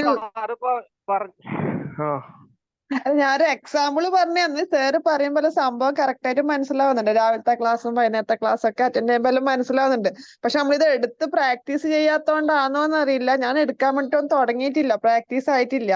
അപ്പൊ അതുകൊണ്ടാണ് നല്ല കൺഫ്യൂഷൻ. കടലാസിലാണെങ്കിലും എഴുതി പ്രാക്ടീസ് ചെയ്ത് നോക്കി സംശയം വരുന്നത് അപ്പൊ തന്നെ ചോദിച്ച് മനസ്സിലാക്കുക. അതായത് സാറിനോട് ചോദിച്ച് മനസ്സിലാക്കുക. പുള്ളി ഓപ്പൺ ആയിട്ട് എല്ലാ കാര്യങ്ങളും പറഞ്ഞു തരുന്നില്ല. ഞങ്ങളൊക്കെ ചോദിക്കാറുണ്ട്, എനിക്ക് പറഞ്ഞു തരാറുണ്ട്. അപ്പൊ അല്ല മേഡം, ചെറുതായിട്ട് ട്രേഡ് എടുത്ത് കഴിഞ്ഞാൽ ഞാനൊരു കാര്യം പറയാം. ഹലോ, ഈ in the money at the money out of the money എന്നും മനസ്സിലാക്കാൻ വലിയ കാര്യമുള്ള കാര്യങ്ങളല്ല. 10-15 വർഷമായിട്ട് ട്രേഡ് ചെയ്യുന്ന ആളാണ്. പക്ഷെ ഇതിൽ നിന്ന് കാശുണ്ടാക്കുക എന്നുള്ളതാണ് പ്രധാനം. മറ്റു കാര്യങ്ങളൊക്കെ നമുക്ക് ഇരുന്ന് പഠിക്കാവുന്ന കാര്യങ്ങളേ ഉള്ളൂ. ഇത് ഇന്ന മണി ഇപ്പം 20,000 നമ്മുടെ നിഫ്റ്റി നിൽക്കുകയാണെങ്കിൽ അതിന്റെ താഴോട്ടുള്ള സാധനങ്ങൾ, അതായത് 19,900-നെയാണ് നമ്മൾ എന്ത് പറയുന്നത്, എന്തോന്ന് ഇൻ ദ മണി എന്ന് പറയുന്നത്. അതിന്റെ മുകളിലോട്ടുള്ളതിന് ഔട്ട് ഓഫ് ദ മണി എന്ന് പറയും. 20,000-ന് മുകളിലോട്ടുള്ളതിന് ഔട്ട് ഓഫ് ദ മണി എന്ന് പറയും. 20,000-ന് അറ്റ് ദ മണി എന്ന് പറയും. ഈ 3 റേഞ്ചാണല്ലോ നമുക്ക് കിട്ടുന്നത്. ഇതൊന്നും വലിയ കാര്യമുള്ള മനസ്സിലാക്കാൻ പറ്റുന്ന കാര്യങ്ങളേ ഉള്ളൂ. പക്ഷെ നമുക്ക് ഇത് കാശുണ്ടാക്കാൻ സാറ് പഠിപ്പിക്കുന്ന ടെക്നിക്കുകൾ സ്വായത്തമാക്കുക. അത് ദിവസവും നമ്മൾ ഒബ്സർവ് ചെയ്യുക. ഞാനിപ്പോ എനിക്ക് ഒരു ക്ലാസ് കിട്ടിയില്ലെങ്കിൽ അത് സാറിനോട് ആവശ്യപ്പെടാറുണ്ട്. സാർ എനിക്ക് അത് അയച്ചു തരാറുണ്ട്. ഞാനിപ്പോ വളരെ ഗൗരവത്തോടു കൂടി ഇതൊക്കെ ഒബ്സർവ് ചെയ്യാറുണ്ട്. അത്യാവശ്യം എനിക്ക് ചെറിയ പ്രോഫിറ്റ് എങ്കിലും ഡെയിലി ഉണ്ടാക്കാനും പറ്റുന്നുണ്ട്. 10-15 വർഷത്തെ എക്സ്പീരിയൻസ് ഉള്ള ആളാണ് ഞാൻ. ഇതുവരെയും കാശുണ്ടാക്കാൻ കഴിഞ്ഞിട്ടില്ല. പക്ഷെ ഇപ്പം ഈ ടെക്നിക്കുകളൊക്കെ ഫോളോ ചെയ്യാൻ തുടങ്ങിയതോടുകൂടി കുറച്ചൊക്കെ ഉണ്ടാക്കാൻ പറ്റുന്നുണ്ട്. അല്ലെങ്കിൽ ചെറിയൊരു എമൗണ്ടെങ്കിലും ഉണ്ടാക്കാൻ പറ്റുന്നുണ്ട്. ഇത് സാറ് പഠിപ്പിക്കുന്നതെല്ലാം വളരെ കാലം നമ്മൾ പറയാൻ ഉദ്ദേശിച്ചിരുന്നത് ഈ at the money, in the money, out of the money ഒന്നും നമ്മൾ അത് പഠിക്കേണ്ട ആവശ്യമൊന്നുമില്ല. നമ്മള് ട്രേഡിങ്ങിനെ പറ്റി മാത്രം ആലോചിക്കുക. ചെറിയ ഒരു ലോട്ടോ അല്ലെങ്കിൽ 1-2 ഇക്വിറ്റി എടുത്തിട്ട് ട്രേഡ് ചെയ്ത് നോക്കുക. വളരെ വില കുറച്ച് സാധനങ്ങൾ മേടിച്ച് നോക്കിയിട്ട് ട്രേഡ് ചെയ്ത് നോക്കുക. എന്നിട്ട് അത് അതിന്റെ മൂവ്മെന്റ് എങ്ങനെയുണ്ട് നമ്മൾ വെറുതെ കണ്ടുകൊണ്ടിരുന്നുണ്ടെങ്കിൽ ആ മൂവ്മെന്റ് നമുക്കൊന്നും മനസ്സിലാവില്ല. നമ്മുടെ പൈസ അതിൽ കിടക്കുന്നുണ്ടെങ്കിൽ നമ്മൾ ശ്രദ്ധിക്കും. മേഡം ധൈര്യമായിട്ട് ഇതിന്റെ ഒപ്പം അങ്ങോട്ട് പൊക്കോ. ബാക്കി ശരിയായിക്കോളും. എല്ലാവരും അങ്ങനെ സ്റ്റാർട്ട് ചെയ്താൽ ഇപ്പോഴും ഞങ്ങളൊന്നും പെർഫെക്റ്റ് ഒന്നും ആയിട്ടില്ല. എല്ലാവരും ഇടയ്ക്കിടയ്ക്ക് ലോസ് ഒക്കെ ഉണ്ടാക്കുന്നുണ്ട്, നല്ല പ്രോഫിറ്റും ഉണ്ടാക്കുന്നുണ്ട്. മാഡം പിന്നെ അങ്ങനെ മറന്നു പോകണമെന്ന് തോന്നുന്ന ആ ഒരു ടോപ്പിക് മേഡം ഒരു നോട്ട് ചെയ്ത് വെക്കുക, ബുക്കിൽ എവിടെയെങ്കിലും നോട്ട് ചെയ്ത് വെക്കുക. അത് മാത്രം അങ്ങനെ ഇടയ്ക്കിടയ്ക്ക് എടുത്ത് നോക്കുക. അപ്പൊ പിന്നെ ആ ഒരു പ്രോബ്ലം ഉണ്ടാവില്ല എന്ന് തോന്നുന്നു. പരിചയമില്ലാത്ത കുറെ വലിയ വാക്കുകൾ കേൾക്കുമ്പോൾ ഇതൊക്കെ ആർക്കായാലും തോന്നും. പക്ഷെ അത് കുറച്ച് ദിവസം ലൈവ് ക്ലാസ്സും ഡെയിലി ക്ലാസ്സും കേട്ട് കഴിഞ്ഞ് ഒരു 3 മാസം കഴിയുമ്പോൾ മാഡം വേറെ ആർക്കും വിളിച്ച് ക്ലാസ് കൊടുക്കാണ്ടിരുന്നാൽ മതി. അത് മാത്രമേ കുഴപ്പമുള്ളൂ. അല്ല ഒരു കാര്യം ശ്രദ്ധിച്ചാ, എപ്പോഴും ഉണ്ടല്ലോ നമ്മള് ഇതിലപ്പുറം നമുക്ക് ഡീറ്റെയിൽസ് ആയിട്ടുള്ള ഒരു ക്ലാസ് എവിടെ കിട്ടും? നമുക്ക് രാവിലെ വേണമെങ്കിൽ ഈ ബേസിക് ക്ലാസ്സുകളിലൊക്കെ പങ്കെടുക്കാമല്ലോ ഇങ്ങനെയുള്ള ആൾക്കാർക്ക്. അല്ല സാറ് ഇതിനെ മറുപടി പറയാൻ പറഞ്ഞിട്ടാണ് ഞാൻ പറയുന്നത്, മനസ്സിലായില്ലേ? ബേസിക് ക്ലാസ് ഹലോ, ഈ ബേസിക് ക്ലാസ്സിൽ പങ്കെടുത്തു കഴിഞ്ഞാൽ ഇതെല്ലാം മനസ്സിലാക്കാം. ഇത്രയും നമുക്ക് ഡീറ്റെയിൽസ് ആയിട്ട് ഒരു ക്ലാസ് വേറെ ഒരിടത്ത് കിട്ടുമെന്ന് എനിക്ക് തോന്നുന്നു. ഞാൻ വളരെ കുറച്ച് ദിവസങ്ങളേ ആയുള്ളൂ ഈ ക്ലാസ് ജോയിൻ ചെയ്തിട്ട്. നമ്മൾ ഈ പണ്ട് പത്രത്തിലൊക്കെ നമ്മൾ കാണുന്നുണ്ട് കറസ്പോണ്ടൻസ് ആയിട്ട് നീന്ത് പഠിക്കാനുള്ള ഒരാൾക്ക് നീന്താനുള്ള എല്ലാ കാര്യങ്ങളും ഈ ബുക്കിനകത്തോട്ട് നമുക്ക് എഴുതി. പക്ഷെ ഒരിക്കലും അവർ നീന്ത് പഠിക്കണമെങ്കിൽ വെള്ളത്തിലിറങ്ങും എന്ന് പറഞ്ഞ പോലെ നമ്മൾ ഈ കാര്യങ്ങളെല്ലാം പഠിക്കുകയാണെങ്കിലും റീഡ് ചെയ്യാൻ തുടങ്ങിയാൽ മാത്രമേ നമ്മൾ ഇതിനകത്ത് പ്രാക്ടിക്കലി ഇൻവോൾവ് ആകും. അപ്പോഴേ നമ്മൾ ഈ പറയുന്നത്. അതെ, ഞാൻ 2008 ഈ ബെന്നി കോശി എന്ന് പറഞ്ഞ ആള്, പേര് പറയണതിന് എനിക്ക് വിരോധമൊന്നുമില്ല, ക്ലാസ്സിന് പോയതാണ്. അന്ന് 6000 രൂപയും കണ്ടാണ് അതിന്റെ ഫീസ് കൊടുത്തത്. അപ്പൊ പുള്ളി പറഞ്ഞെന്ന് പറഞ്ഞാൽ 9:15 9:30 ഇടയ്ക്ക് പ്രോഫിറ്റ് ഉണ്ടാക്കുന്ന രീതികൾ പറഞ്ഞു തരാന്ന് പറഞ്ഞാണ് എന്നെ ക്ലാസ്. പക്ഷെ അവിടെ ചെന്നിരുന്നപ്പോ എനിക്കൊന്നും മനസ്സിലായില്ല. ഞാൻ ഇതെല്ലാം കുറിച്ചെടുത്തോണ്ട് വന്നു. പക്ഷെ പിറ്റേന്ന് നോക്കിയപ്പോ എല്ലാം ബ്ലാങ്ക് ആയിപ്പോയി, തലച്ചോറ് മുഴുവനും ബ്ലാങ്ക് ആയിപ്പോയി. എങ്ങനെ ട്രേഡ് ചെയ്യണം, 9:15 9:30 ഇടയ്ക്ക് എങ്ങനെ ട്രേഡ് എടുക്കണമെന്ന് എനിക്ക് അറിയാതെ ഞാൻ പുള്ളിയെ വിളിച്ചു. 2-3 പ്രാവശ്യം വിളിച്ചിട്ടും പുള്ളി ഫോൺ എടുത്തില്ല. അത് കഴിഞ്ഞപ്പോ ഒരു അസിസ്റ്റന്റ് ഫോൺ എടുത്തു. അപ്പൊ അസിസ്റ്റന്റ് ഫോൺ എടുത്തിട്ട് അവർക്ക് എന്റെ അത്രയും പോലും അറിവില്ല, അതെന്തൊക്കെയോ പറഞ്ഞു എന്ന് എനിക്കൊന്നും മനസ്സിലായില്ല. സാറേ ഉച്ചക്ക് 2 മണിക്ക് 2:15 ഇടയ്ക്ക് ലാഭം എടുക്കാനുള്ള എന്തെങ്കിലും വഴിയുണ്ടാ? അതാ എനിക്ക് ഊണ് കഴിക്കുന്ന സമയത്ത് അത് ചെയ്യായിരുന്നു. ആ സമയം ഊണ് കഴിക്കാതിരുന്നാൽ മതി, ആ ചെലവ് ലാഭമായി മാറും. ഇപ്പൊ ഞാൻ ഈ ഇത്രയും വർഷം കഴിഞ്ഞിട്ട് ഇപ്പൊ സിസ്റ്റമാറ്റിക് ആയിട്ട് പഠിച്ചുകൊണ്ടിരിക്കുകയാണ്, മനസ്സിലായില്ലേ? അതുകൊണ്ട് നമുക്ക് എല്ലാവർക്കും പറ്റും, കഴിയും. വെയിറ്റ് ചെയ്യുക. സന്തോഷ് സാർ, സാറ് ആ മാഡത്തിന് ഈ പേപ്പർ ട്രേഡിംഗ് സജസ്റ്റ് ചെയ്യാൻ പറ്റുമോ? 2-3 മാസത്തേക്ക് പേപ്പർ ട്രേഡിംഗ് ചെയ്യാം സാറൊന്ന് സജസ്റ്റ് ചെയ്യുന്നതിന്, അതിനോട് സാറിന് അഭിപ്രായമുണ്ടോ? നോക്കാം. നമുക്ക് അതിനു മുമ്പേ 1-2 കാര്യങ്ങൾ ശ്രദ്ധിക്കണം കേട്ടോ. കാരണം ട്രേഡിംഗ് ചെയ്യുമ്പോൾ നമ്മൾ വീണ്ടും വീണ്ടും പറയുന്നു, എവിടെയും എന്തും പഠിക്കാൻ കുറച്ച് ചെലവുണ്ട്. അതില്ലാതെ ലോകത്തൊന്നും ഇതുവരെ പഠിക്കാൻ പറ്റിയിട്ടില്ല. ഈവൻ നമ്മളിപ്പോ പറയും, എന്താ പറയുന്നത്, ഗവൺമെന്റ് സ്കൂളിൽ പോയി പഠിക്കാൻ ചെലവൊന്നുമില്ല. ഗവൺമെന്റ് സ്കൂളിൽ പോയി പഠിക്കുമ്പോഴും ചെലവുകൾ ഇഷ്ടം പോലെയാണ്. അത് ഗവൺമെന്റ് എടുക്കുന്നത് മാത്രമേ. നമ്മളുടെ ഭാഗത്തുനിന്ന് പല രീതിയിലും അതിലേക്ക് നമ്മൾ പോലും അറിയാത്ത ചെലവുകൾ, എവിടെയും ചെലവുകൾ കുറച്ചുണ്ടാവും. ഈ ചെലവുകളെ ഭയപ്പെടാതിരിക്കുക. കാരണം പണം നഷ്ടപ്പെടുന്ന ഭയമാണ് സ്റ്റോക്ക് മാർക്കറ്റിൽ എന്ത് ചെയ്യാനും നമ്മളെ മടിക്കുന്നത്, അല്ലെങ്കിൽ നമ്മളെ പിന്നോട്ട് വലിക്കുന്നത്. ഇത് പോവും, പണം നഷ്ടപ്പെടും എന്നുള്ള ഭയം. ആ പണം നഷ്ടപ്പെടുത്തുകയല്ല ഈ കാലഘട്ടത്തിൽ നമ്മൾ ചെയ്യുന്നത്. ആ പണം ഭാവിയിൽ വരുമാനം ഉണ്ടാക്കാനായിട്ട് നമ്മൾ സ്വയം നമ്മളെ വളർത്തുകയാണ് ചെയ്യുന്നത്. അപ്പൊ ചെറിയ രീതിയിൽ നേരത്തെ പറഞ്ഞ പോലെ തന്നെ ഇക്വിറ്റിയിൽ ഇപ്പൊ ഒരു ടാറ്റ മോട്ടോഴ്സോ അല്ലെങ്കിൽ SBI പോലത്തെ സ്റ്റോക്കുകളൊക്കെ ഒരു സ്റ്റോക്കൊക്കെ വാങ്ങി വിറ്റൊക്കെ പോവുകയാണ്. ഓപ്ഷൻസിലേക്ക് പോകണ്ട. അത് പറഞ്ഞ പോലെ തന്നെ ഇക്വിറ്റിയിൽ അഥവാ സ്റ്റോക്കുകൾ വാങ്ങി വിറ്റൊക്കെ പോവുക. പിന്നെ വേറെ പറഞ്ഞ ഈ ടെക്നിക്കൽ വേർഡുകളൊക്കെ നമ്മളുടെ അറിവിന് വേണ്ടി മാത്രമുള്ളതാണ്. എന്താണ് in the money, out of the money, at the money എന്നൊക്കെ നമ്മളുടെ അറിവിന് വേണ്ടി മാത്രമുള്ളതാണ്. അതൊന്നുമല്ല നമ്മൾ ട്രേഡിങ്ങിൽ നമ്മളെ സഹായിക്കുന്നത്. ഈ പറഞ്ഞ പോലെ തന്നെ ഏത് സെഗ്മെന്റിലാണെങ്കിലും എവിടെ നമ്മൾ എൻട്രി എടുക്കണം, എവിടെ എക്സിറ്റ് ചെയ്യണം, ഇത്തരം അറിവുകൾ മാത്രം നമുക്ക് ആവശ്യമുള്ളൂ. അപ്പൊ ബാക്കിയെല്ലാം നമ്മളെ എന്താ പറയുക, ആരോടെങ്കിലും സത്യം പറഞ്ഞെങ്കിൽ എന്താണ് ഇൻ ദ മണി, എന്താണ് അറ്റ് ദ മണി, എന്താണ് ഔട്ട് ഓഫ് ദ മണി എന്ന് പഠിച്ചിട്ട് നമുക്ക് പ്രത്യേകിച്ച് ഒന്നും നേരമല്ല. നമ്മൾ ആരോടെങ്കിലും എക്സ്പ്ലെയിൻ ചെയ്യുമ്പോൾ, നമുക്ക് ആരോടെങ്കിലും എന്തെങ്കിലും പറയേണ്ടി വരുമ്പോൾ മാത്രമേ ഈ വാക്കുകളുടെ ആവശ്യം പോലും നമുക്കുള്ളൂ. അല്ല ഇപ്പൊ ഞാനിപ്പോ ട്രേഡ് എടുക്കുമ്പോൾ ഞാൻ ഇന്നൊരു ട്രേഡ് ഞാൻ ഇന്നൊരു ഇൻ ദ മണിയാണ് എടുത്തതെന്ന് പറഞ്ഞിട്ട് നമ്മളാരും ചിന്തിക്കാറില്ല. ഏതോ ആവട്ടെ, നമ്മളങ്ങ് ബൈ എടുക്കുന്നുള്ളൂ. അതായത് നമ്മൾ ആരോടെങ്കിലും പറയുമ്പോൾ മാത്രമേ in the money, out of the money, at the money, അത്ര കാര്യങ്ങളൊക്കെ വാക്ക് പോലും വീണ്ടാറുള്ളൂ. ബാക്കിയൊന്നും നമ്മൾ യൂസ് ചെയ്യാറ് പോലില്ല. അപ്പോൾ ചെയ്ത് തുടങ്ങുക എന്ന് മാത്രമേ ഉള്ളൂ. ചെയ്തങ്ങ് തുടങ്ങുക അത്ര തന്നെ. ബാക്കി എന്തായാലും ഈ പറഞ്ഞ പോലെ ഈ നമ്മളെ കഴിഞ്ഞ ദിവസം ഗ്ലാസ് വാക്കിംഗ് നടത്തിയപ്പോ അറ്റി പോകുന്നില്ലല്ലോ എന്ന് പറഞ്ഞത് ഇപ്പൊ നഷ്ടപ്പെടാൻ പോകുന്നില്ലോ. പോയാൽ ചെറിയ എമൗണ്ട് അതൊക്കെ നഷ്ടപ്പെടുത്തിയാലേ നമുക്ക് വേറെ എന്തെങ്കിലുമൊക്കെ നേടാൻ പറ്റും. അപ്പോൾ ധൈര്യമായിട്ട് തുടങ്ങുക. പിന്നെ ബേസിക് ക്ലാസ്സിനെ സംബന്ധിച്ചുള്ള നമ്മുടെ ഏറ്റവും വലിയ പ്ലസ് പോയിന്റുകളിലൊന്നാണ് ആ ക്ലാസ്സിന്റെ റെക്കോർഡുകൾ എല്ലാ ദിവസവും ടെലിഗ്രാമിൽ ഉണ്ടാവും. അതുകൂടാതെ റഹീഷ് ഡോക്ടറോട് ഒന്ന് പറഞ്ഞിട്ടുണ്ടെങ്കിൽ കഴിഞ്ഞു പോയ സിലബസ് ഇപ്പൊ എനിക്ക് തോന്നുന്നു ഈ സിലബസ് നവംബർ അവസാന ദിവസങ്ങളിലെങ്ങാണ്ട് സ്റ്റാർട്ട് ചെയ്തിരിക്കുന്നത്. കഴിഞ്ഞ സിലബസിന്റെ പ്ലേലിസ്റ്റ് റഹീഷ് ഡോക്ടർ അയച്ചിരും. അതായത് ആ ചാപ്റ്റർ 1 മുതൽ ചാപ്റ്റർ അവസാനം വരെയുള്ള ഒരൊറ്റ പ്ലേലിസ്റ്റ് ആക്കിയിട്ട് ഡോക്ടറെ കയ്യിലിരിപ്പുണ്ട്. അപ്പൊ ആരെങ്കിലും ആവശ്യമുണ്ടെങ്കിൽ ഡോക്ടർ ടെലിഫോൺ നമ്പർ ക്ലാസ്സിലൊക്കെ ഡിസ്പ്ലേ ചെയ്യുന്നതാണല്ലോ, അതിനകത്ത് പറഞ്ഞിട്ടുണ്ടെങ്കിൽ ഒരു സീരീസ് മൊത്തത്തിൽ അയച്ചുതരും. അപ്പൊ നമുക്ക് പിന്നെ കൺഫ്യൂഷൻ ഇല്ല, എവിടെ തുടങ്ങണം എവിടെ അവസാനിക്കും എന്നുള്ള കൺഫ്യൂഷൻ ഇല്ല. ചാപ്റ്റർ 1 മുതൽ വളരെ ഫാസ്റ്റ് ആയിട്ട് കണ്ടിട്ട് ഒരു 3-4 ആവർത്തി കാണുക. ആ ബേസിക് ക്ലാസ് ഒക്കെ 3-4 ആവർത്തി കാണുമ്പോഴേക്ക് വളരെ ഈസി ആയിട്ട് പഠിക്കാവുന്ന കാര്യങ്ങൾ സ്റ്റോക്ക് മാർക്കറ്റിൽ ഉള്ളൂ. ആവശ്യമില്ലാത്തതിന്റെ പുറകെ പോകുന്നതാണ് നമുക്ക് ഒത്തിരി കാര്യങ്ങളിലേക്ക് പഠിക്കാനുണ്ട് ബുദ്ധിമുട്ടുകളൊക്കെ വരുന്നത്. ഇത് നമുക്ക് ആവശ്യമുള്ളത് വളരെ കുറച്ചേ ഉള്ളൂ. എന്താണ് ഓപ്ഷൻ, എന്താണ് ഫ്യൂച്ചർ, എന്താണ് ഇക്വിറ്റി, എന്താണ് ഇൻവെസ്റ്റ്മെന്റ്, ഇത്രയും കാര്യങ്ങളൊക്കെ ഉള്ളൂ. ഈവൻ ഈ ചാർജ് പോലും എന്തൊക്കെ എത്ര രൂപ ചാർജ് വരും, എത്ര രൂപ എക്സ്പെൻസ് വരും, ഇതുപോലും നമ്മൾ ചിന്തിക്കേണ്ട കാര്യമേ വരുന്നില്ല. നമ്മൾ ചിന്തിച്ചാലും ആ ചാർജിലൊന്നും ഒരു മാറ്റം വരാൻ പോകുന്നില്ല. അതുപോലെ തന്നെ എങ്ങനെ എൻട്രി എടുക്കണം, എങ്ങനെ എക്സിറ്റ് ചെയ്യണം. ഏറ്റവും ഇമ്പോർട്ടന്റ് ആയിട്ട് നമ്മൾ പഠിക്കേണ്ടത് ഒറ്റ സാധനമുള്ളൂ. ഏറ്റവും ഇമ്പോർട്ടന്റ് ആയിട്ട് പഠിക്കേണ്ടത് നമ്മൾ യൂസ് ചെയ്യുന്ന പ്ലാറ്റ്ഫോം അക്കൗണ്ട് അത് ഈസി ആയിട്ട് ഹാൻഡിൽ ചെയ്യാൻ പഠിപ്പിക്കുക. അത്രേ ഉള്ളൂ. കാരണം സ്റ്റോക്ക് മാർക്കറ്റിൽ നമ്മുടെ സക്സസ് എന്ന് പറയുന്നത് ലൈവ് മാർക്കറ്റിൽ നമ്മൾ എടുക്കുന്ന ഡിസിഷൻസ് ആണ്. നമ്മൾ എടുക്കുന്ന ഡിസിഷൻസ്, ആ ഡിസിഷൻസ് ഇംപ്ലിമെന്റ് കൃത്യമായിട്ട് ചെയ്യുമ്പോഴാണ് ലൈവ് മാർക്കറ്റിൽ സക്സസ് ആവുന്നത്. ആ ഇംപ്ലിമെന്റ് കൃത്യമായിട്ട് ചെയ്യാൻ നമ്മൾ യൂസ് ചെയ്യുന്ന പ്ലാറ്റ്ഫോം ഈസി ആയിട്ട് നമുക്ക് ഹാൻഡിൽ ചെയ്യാൻ പറ്റണം.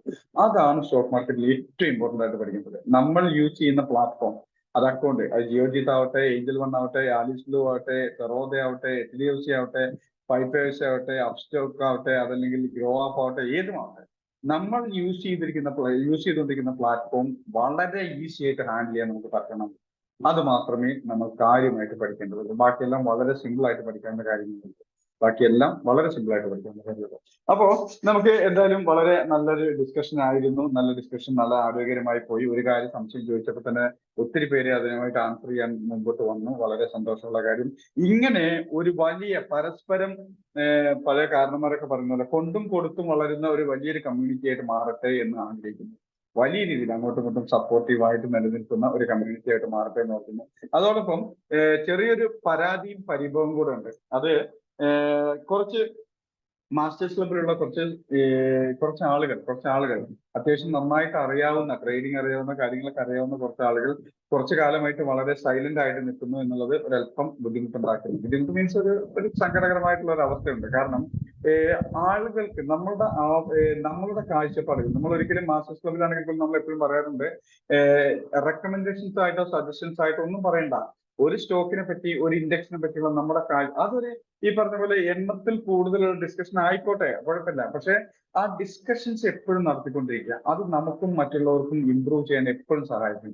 അപ്പോൾ എല്ലാ മാസ്റ്റേഴ്സ് ക്ലബിന് മാത്രമല്ല പറയുന്നത്. കാരണം മാസ്റ്റേഴ്സ് ക്ലബിനെ എടുത്തു പറയാൻ കാരണം 130ഓളം പേരുള്ള ഗ്രൂപ്പ് മറ്റൊന്നും നമുക്ക് ഒരു ഗ്രൂപ്പിലും ഇല്ല എന്നുള്ളതുകൊണ്ടാണ്. ബാക്കിയെല്ലാം 20, 30, 10, 15 പേരുള്ള ഗ്രൂപ്പുകളൊക്കെ ഉള്ളൂ. ബാക്കിയെല്ലാം മാസ്റ്റേഴ്സ് ക്ലബ് മാത്രമാണ് 130-ലധികം മെമ്പേഴ്സ് ഉള്ള ഗ്രൂപ്പായിട്ട് ഇപ്പം നിലനിൽക്കുന്നത്. അപ്പോൾ എല്ലാ ഗ്രൂപ്പുകളിലും, മാസ്റ്റേഴ്സ് ക്ലബ് ഉൾപ്പെടെയുള്ള എല്ലാ ഗ്രൂപ്പുകളിലും അവനവന്റെ കാഴ്ചപ്പാടുകൾ, അവനവന്റെ തോന്നുന്ന ഓപ്പർച്യൂണിറ്റീസ് പരസ്പരം ഷെയർ ചെയ്തുകൊണ്ട് പോവുക. കാരണം സ്റ്റോക്ക് മാർക്കറ്റിലെ മാത്രമുള്ള മറ്റുള്ള നമ്മളെപ്പോഴും പറയാറുള്ളത് തന്നെ സ്റ്റോക്ക് മാർക്കറ്റിലെ മാത്രമുള്ള പ്രത്യേകതകളൊന്നാണ് ഇത്.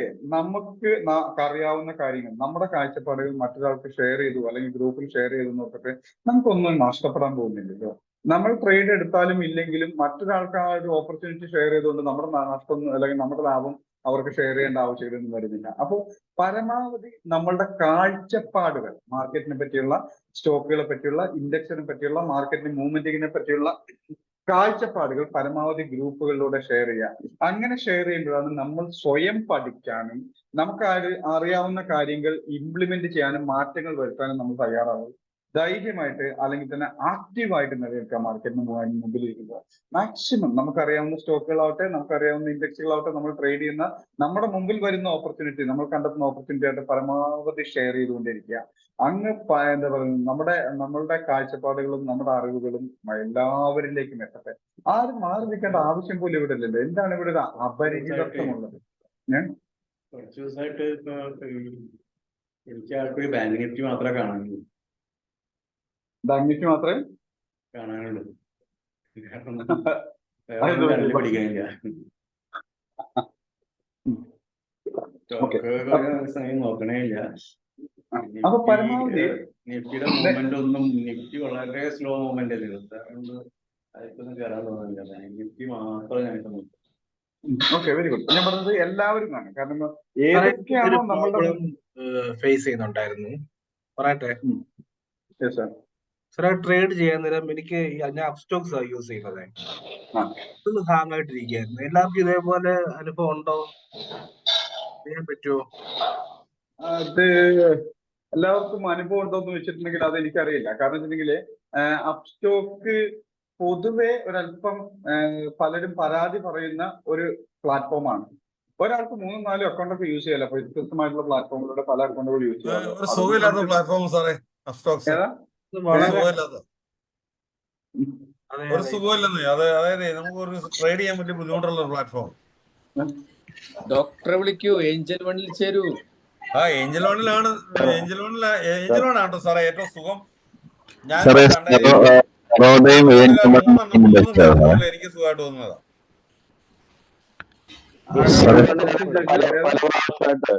ഇത് ഏഞ്ചൽ വണ്ണിനകത്ത് പല പ്രാവശ്യമായിട്ട് ലോക്ക് ആകുന്നുണ്ട്, സ്റ്റക്കാകുന്നു. സെറോദയ ഏഞ്ചൽ വണ്ണും ബെറ്റർ ഏതാ സാറേ? നോക്കും ബെറ്റർ ഏതാ? ഞാൻ സെറോദയ ചെയ്യുന്നത്, മാറി ഏഞ്ചൽ വൺ എടുക്കണമെന്ന് പറയാൻ പറ്റും. ബെറ്റർ ഏതാണെന്നോ? ആ, രണ്ടും ഓരോന്ന് എടുക്കുക. അപ്പൊ സ്വന്തം അനുഭവിച്ചറിയാലോ ഏതാ ബെറ്റർ. നമുക്ക് അനുഭവത്തിലെ പറഞ്ഞാ ചോദിച്ചത് ബെറ്റർ ഏതാ? സന്തോഷ് സാറേ കുറെ ദിവസമായിട്ടേ പലരും പല പ്ലാറ്റ്ഫോമും ഇഷ്യൂ പറഞ്ഞിട്ട് വരുന്ന കോളും മെസ്സേജ് ഒക്കെ വരുന്നുണ്ടേ. 1-2 കാര്യം അതിന് ഒന്ന് ആഡ് ചെയ്ത് കൊടുക്കട്ടെ സാർ. എല്ലാവരും മ്യൂട്ടുകൾ ചെയ്ത് എല്ലാവരും ഞാൻ തന്നെ ഓൾ മ്യൂട്ട് കൊടുക്കാം, എങ്കിലേ കാര്യം നടക്കുള്ളൂ. എന്നിട്ട് ഡോക്ടർ അൺമ്യൂട്ട് ചെയ്താൽ സംസാരിക്കും.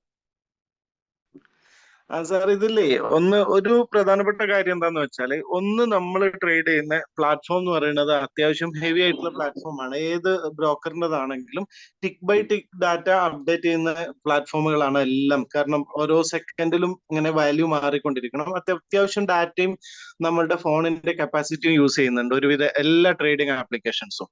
പിന്നെ രണ്ടാമതെന്ന് പറഞ്ഞു കഴിഞ്ഞാൽ ഈ സെക്യൂരിറ്റി ലെവൽ എല്ലാം ബാങ്കിങ് ലെവൽ സെക്യൂരിറ്റി ആണ് ട്രേഡിംഗ് ആപ്ലിക്കേഷൻ ഒക്കെ ഉള്ളത്. അതുകൊണ്ട് ഈ പ്ലാറ്റ്ഫോമുകളെല്ലാം എന്ന് പറയുന്നത് ഒരല്പം ഹെവി ആണെന്നുള്ളത് നമ്മൾ മനസ്സിലാക്കുക. പിന്നെ ട്രേഡ് ചെയ്യാൻ ഉപയോഗിക്കുന്ന ഫോൺ ഏതാണോ ആ ഫോണിൽ എപ്പോഴും നമ്മൾ ഇൻസ്റ്റാൾ ചെയ്തേക്കുന്ന ആപ്ലിക്കേഷന് എപ്പോഴും പെർഫെക്റ്റ്ലി അപ്ഡേറ്റഡ് ആയിരിക്കണം. നന്നായിട്ട് അപ്ഡേറ്റ് ചെയ്തിട്ട് വെക്കുക എന്നുള്ളതാണ് അടുത്തത് നമ്മൾ ശ്രദ്ധിക്കേണ്ടത്. അടുത്തൊരു കാര്യം എന്ന് പറയുന്നത്, ഇതേപോലെ നമ്മൾ ട്രേഡ് ചെയ്യാൻ യൂസ് ചെയ്യുന്ന ഫോണിൽ ഈവൻ ഗൂഗിൾ പേ അടക്കമുള്ള ഫോണിൽ മറ്റു ഒരുപാട് ആപ്ലിക്കേഷൻസ് യൂസ് ചെയ്യരുതെന്ന് പറഞ്ഞിട്ട് എപ്പോഴും നമ്മൾ നോട്ടിഫിക്കേഷൻസ് കാണുന്നതാണ്.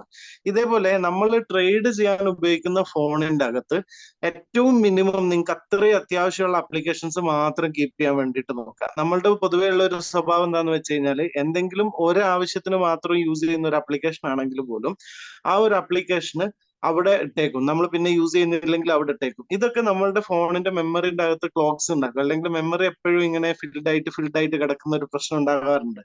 അപ്പൊ അതുകൊണ്ട് അങ്ങനെയുള്ള സാധനങ്ങൾ ആവശ്യമില്ലാത്ത ആപ്ലിക്കേഷൻ അൺഇൻസ്റ്റാൾ ചെയ്ത് കളയുക. നമ്മളുടെ നെറ്റ് കണക്ഷൻ പ്രോപ്പർ, അതേപോലെ നമ്മൾ ട്രേഡ് ചെയ്യുന്ന ഏത് സ്ഥലത്തു നിന്നാണോ ആ ഒരു സ്ഥലത്ത് പ്രോപ്പർ ആയിട്ടുള്ള നെറ്റ് കണക്ഷൻ ഉണ്ടാവണം. വൈഫൈ ആണ് യൂസ് ചെയ്യുന്നതെങ്കിൽ വൈഫൈ ആണല്ലോ എന്ന് പറഞ്ഞിട്ട് വീട്ടിൽ മൊത്തം കറങ്ങി നടന്നു കഴിഞ്ഞാൽ ചില ഷെയ്ഡ്സിലൊക്കെ വൈഫൈയുടെ കവറേജ് കുറവുള്ളതുണ്ടാവും. അങ്ങനെയുള്ള സമയത്ത് ആപ്ലിക്കേഷനും നമ്മളെ ട്രേഡുകൾക്കും ബുദ്ധിമുട്ടുണ്ടാക്കും. പിന്നെ അടുത്ത സാധനം എന്ന് പറഞ്ഞാൽ ഈ അപ്ഡേറ്റ് ചെയ്യുന്നതോടൊപ്പം തന്നെ ഇങ്ങനെ എന്തെങ്കിലും ഇഷ്യൂ കാണുവാണെങ്കിൽ ആപ്ലിക്കേഷൻ കംപ്ലീറ്റ്ലി അൺഇൻസ്റ്റാൾ ചെയ്തിട്ട് റീഇൻസ്റ്റാൾ ചെയ്യാൻ വേണ്ടിയിട്ട് നോക്കുക. അതിന്റെ കാരണം എന്ന് പറയുന്നത്, നമുക്ക് ഓരോ ആപ്ലിക്കേഷനും നമ്മളുടെ ഫോണിന്റെ അകത്ത് ഒരു ആപ്ലിക്കേഷൻ ക്യാഷ് എന്ന് പറഞ്ഞിട്ട് ഒരു മെമ്മറിയുടെ അകത്ത് കുറെ ഡാറ്റ സ്റ്റോർ ചെയ്യുന്ന ഒരു പരിപാടിയുണ്ട്. അപ്പൊ ഒരുപാട് കാലം ഇങ്ങനെ വെച്ചുകൊണ്ടിരിക്കുന്ന ഈ ഡാറ്റാസ് എന്ന് പറയുന്നത് നമ്മളുടെ ഫോണിനെ സ്ലോ ആക്കും, നമ്മളുടെ ആപ്ലിക്കേഷനെ സ്ലോ ആക്കും. അപ്പൊ ഈ ഇടക്ക് ഇങ്ങനെ ഒരു അപ്ഡേറ്റ് ഒക്കെ വരുമ്പോൾ അല്ലെങ്കിൽ എന്തെങ്കിലും ഇങ്ങനെ ചെറിയ, ഇപ്പോൾ നമ്മൾ നമ്മൾ പറയില്ല ഒരു ജലദോഷമോ പനിയൊക്കെ പോലെ തോന്നുകയാണെങ്കിൽ വരെ ആ ആപ്ലിക്കേഷൻ ഒന്ന് അൺഇൻസ്റ്റാൾ ചെയ്തിട്ട് റീഇൻസ്റ്റാൾ ചെയ്യാൻ വേണ്ടിയിട്ട് നോക്കാം. നിങ്ങൾ റീഇൻസ്റ്റാൾ ചെയ്യുന്ന സമയത്ത് നിങ്ങളുടെ കയ്യിലുള്ള ഡാറ്റയോ എമൗണ്ടോ ഒന്നും പോകുന്നില്ല. കാരണം എന്താന്ന് വെച്ചാൽ അതെല്ലാം കിടക്കുന്നത് ബ്രോക്കറിന്റെ സെർവറിന്റെ അകത്താണ്. അപ്പൊ ഇതൊന്ന് ശ്രദ്ധിക്കുക. പിന്നെ വെബ് പ്ലാറ്റ്ഫോം യൂസ് ചെയ്യുന്ന ആൾക്കാർക്ക് ഇതേപോലെ ഹാങ്ങും കാര്യങ്ങളൊക്കെ ഉണ്ടാവുന്നുണ്ടെങ്കിൽ ഈ കാഷേ കില്ലർ പോലത്തെ ആപ്ലിക്കേഷൻസ് യൂസ് ചെയ്യണത് നല്ലതാണ്. അതിനെപ്പറ്റി വേണമെങ്കിൽ ആരെങ്കിലും അങ്ങനെ എന്തെങ്കിലും ഇഷ്യൂ ഉണ്ടെങ്കിൽ എനിക്കൊന്ന് മെസ്സേജ് ഇട്ടാലും മതി. അതെങ്ങനെയാണ് ചെയ്യേണ്ടത് എന്നുള്ളത് മുമ്പ് ഇതേപോലെ ആരൊക്കെയോ പറഞ്ഞ സമയത്ത് ഞാനൊരു വീഡിയോ ക്രിയേറ്റ് ചെയ്തിട്ടുണ്ടായിരുന്നു. അത് വേണമെങ്കിലും അയച്ചു തരാം. പിന്നെ പ്ലാറ്റ്ഫോംസിന്റെ കാര്യം പറയുകയാണെങ്കിൽ ചില പ്ലാറ്റ്ഫോംസിൽ ഫ്രീക്വന്റ് ടെക്നിക്കൽ ഇഷ്യൂസ് ഉണ്ടാവാറുണ്ട്. പക്ഷേ ഒരുവിധ എല്ലാ ബ്രോക്കേഴ്സും ഇപ്പൊ നിലവിൽ യൂസ് ചെയ്യണമെന്ന് പറഞ്ഞു കഴിഞ്ഞാൽ അത്യാവശ്യം നല്ല ടെക്നോളജിയാണ് എല്ലാവരും യൂസ് ചെയ്യുന്നത്. അത് ഏഞ്ചൽ വണ്ണെന്നോ സെറാത്താന്നോ ഒന്നുമില്ല. എന്നാലും ചില സമയങ്ങളിൽ ഇഷ്യൂ ഉണ്ടാവും. കാരണം ടെക്നോളജി യൂസ് ചെയ്യുന്ന പ്ലാറ്റ്ഫോമുകളാണ്. അപ്പൊ അതുകൊണ്ട് technical errors R sisters of technology എന്ന് പറയാം. അപ്പൊ വല്ലപ്പോഴും ഇഷ്യൂസ് ഉണ്ടാവാം. അത് നമ്മളുടെ ട്രേഡിങ്ങിന്റെ റിസ്ക് ആണ്.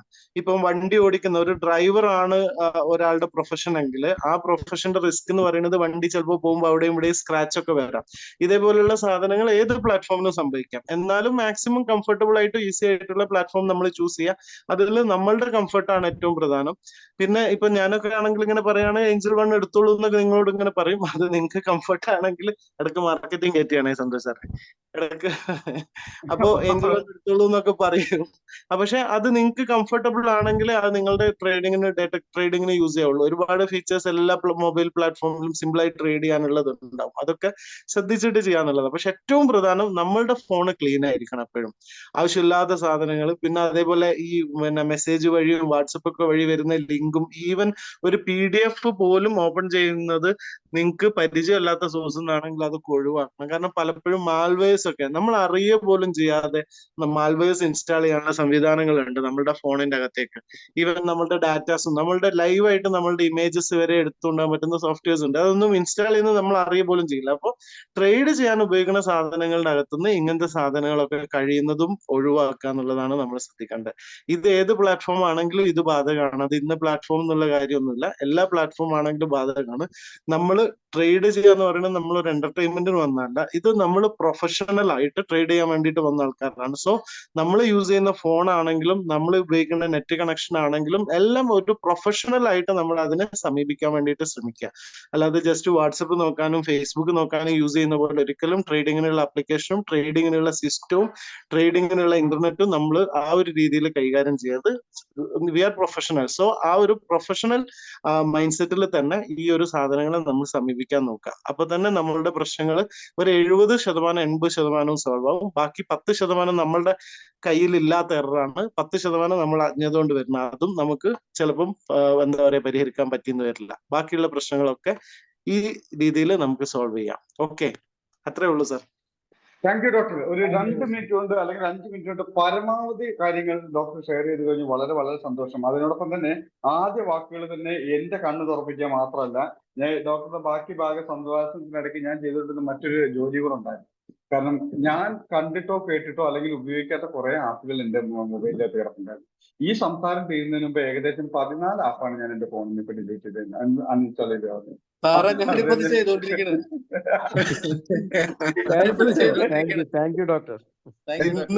ഇന്ന് ലിജോ സാറ് വിളിച്ചത് ഇത് എനിക്ക് പറയാനൊരു ഇൻസ്പിറേഷൻ ആയി കൂട്ടിക്കോളൂ ലിജോ സാറേ. സാറേ സന്തോഷ് സാറ് പറഞ്ഞത് ശരിയാണ്. ഞാനും ഒരു 4-5 ഇപ്പൊ ഞാനും ഞാൻ ആ ട്രേഡ് എടുത്തിട്ടേ ഇത് പറഞ്ഞപ്പോഴേക്കും സന്തോഷ് സാർ പേടിച്ചു. പ്രധാന ഘടകത്തായിരുന്നറിയോ, നമ്മളുടെ ഫോട്ടോ അടക്കം നമ്മളറിയാണ്ട് എടുത്തു പോകുന്നു ഡോക്ടർ പറഞ്ഞതാണ് ഏറ്റവും കൂടുതൽ പിടിച്ചത്.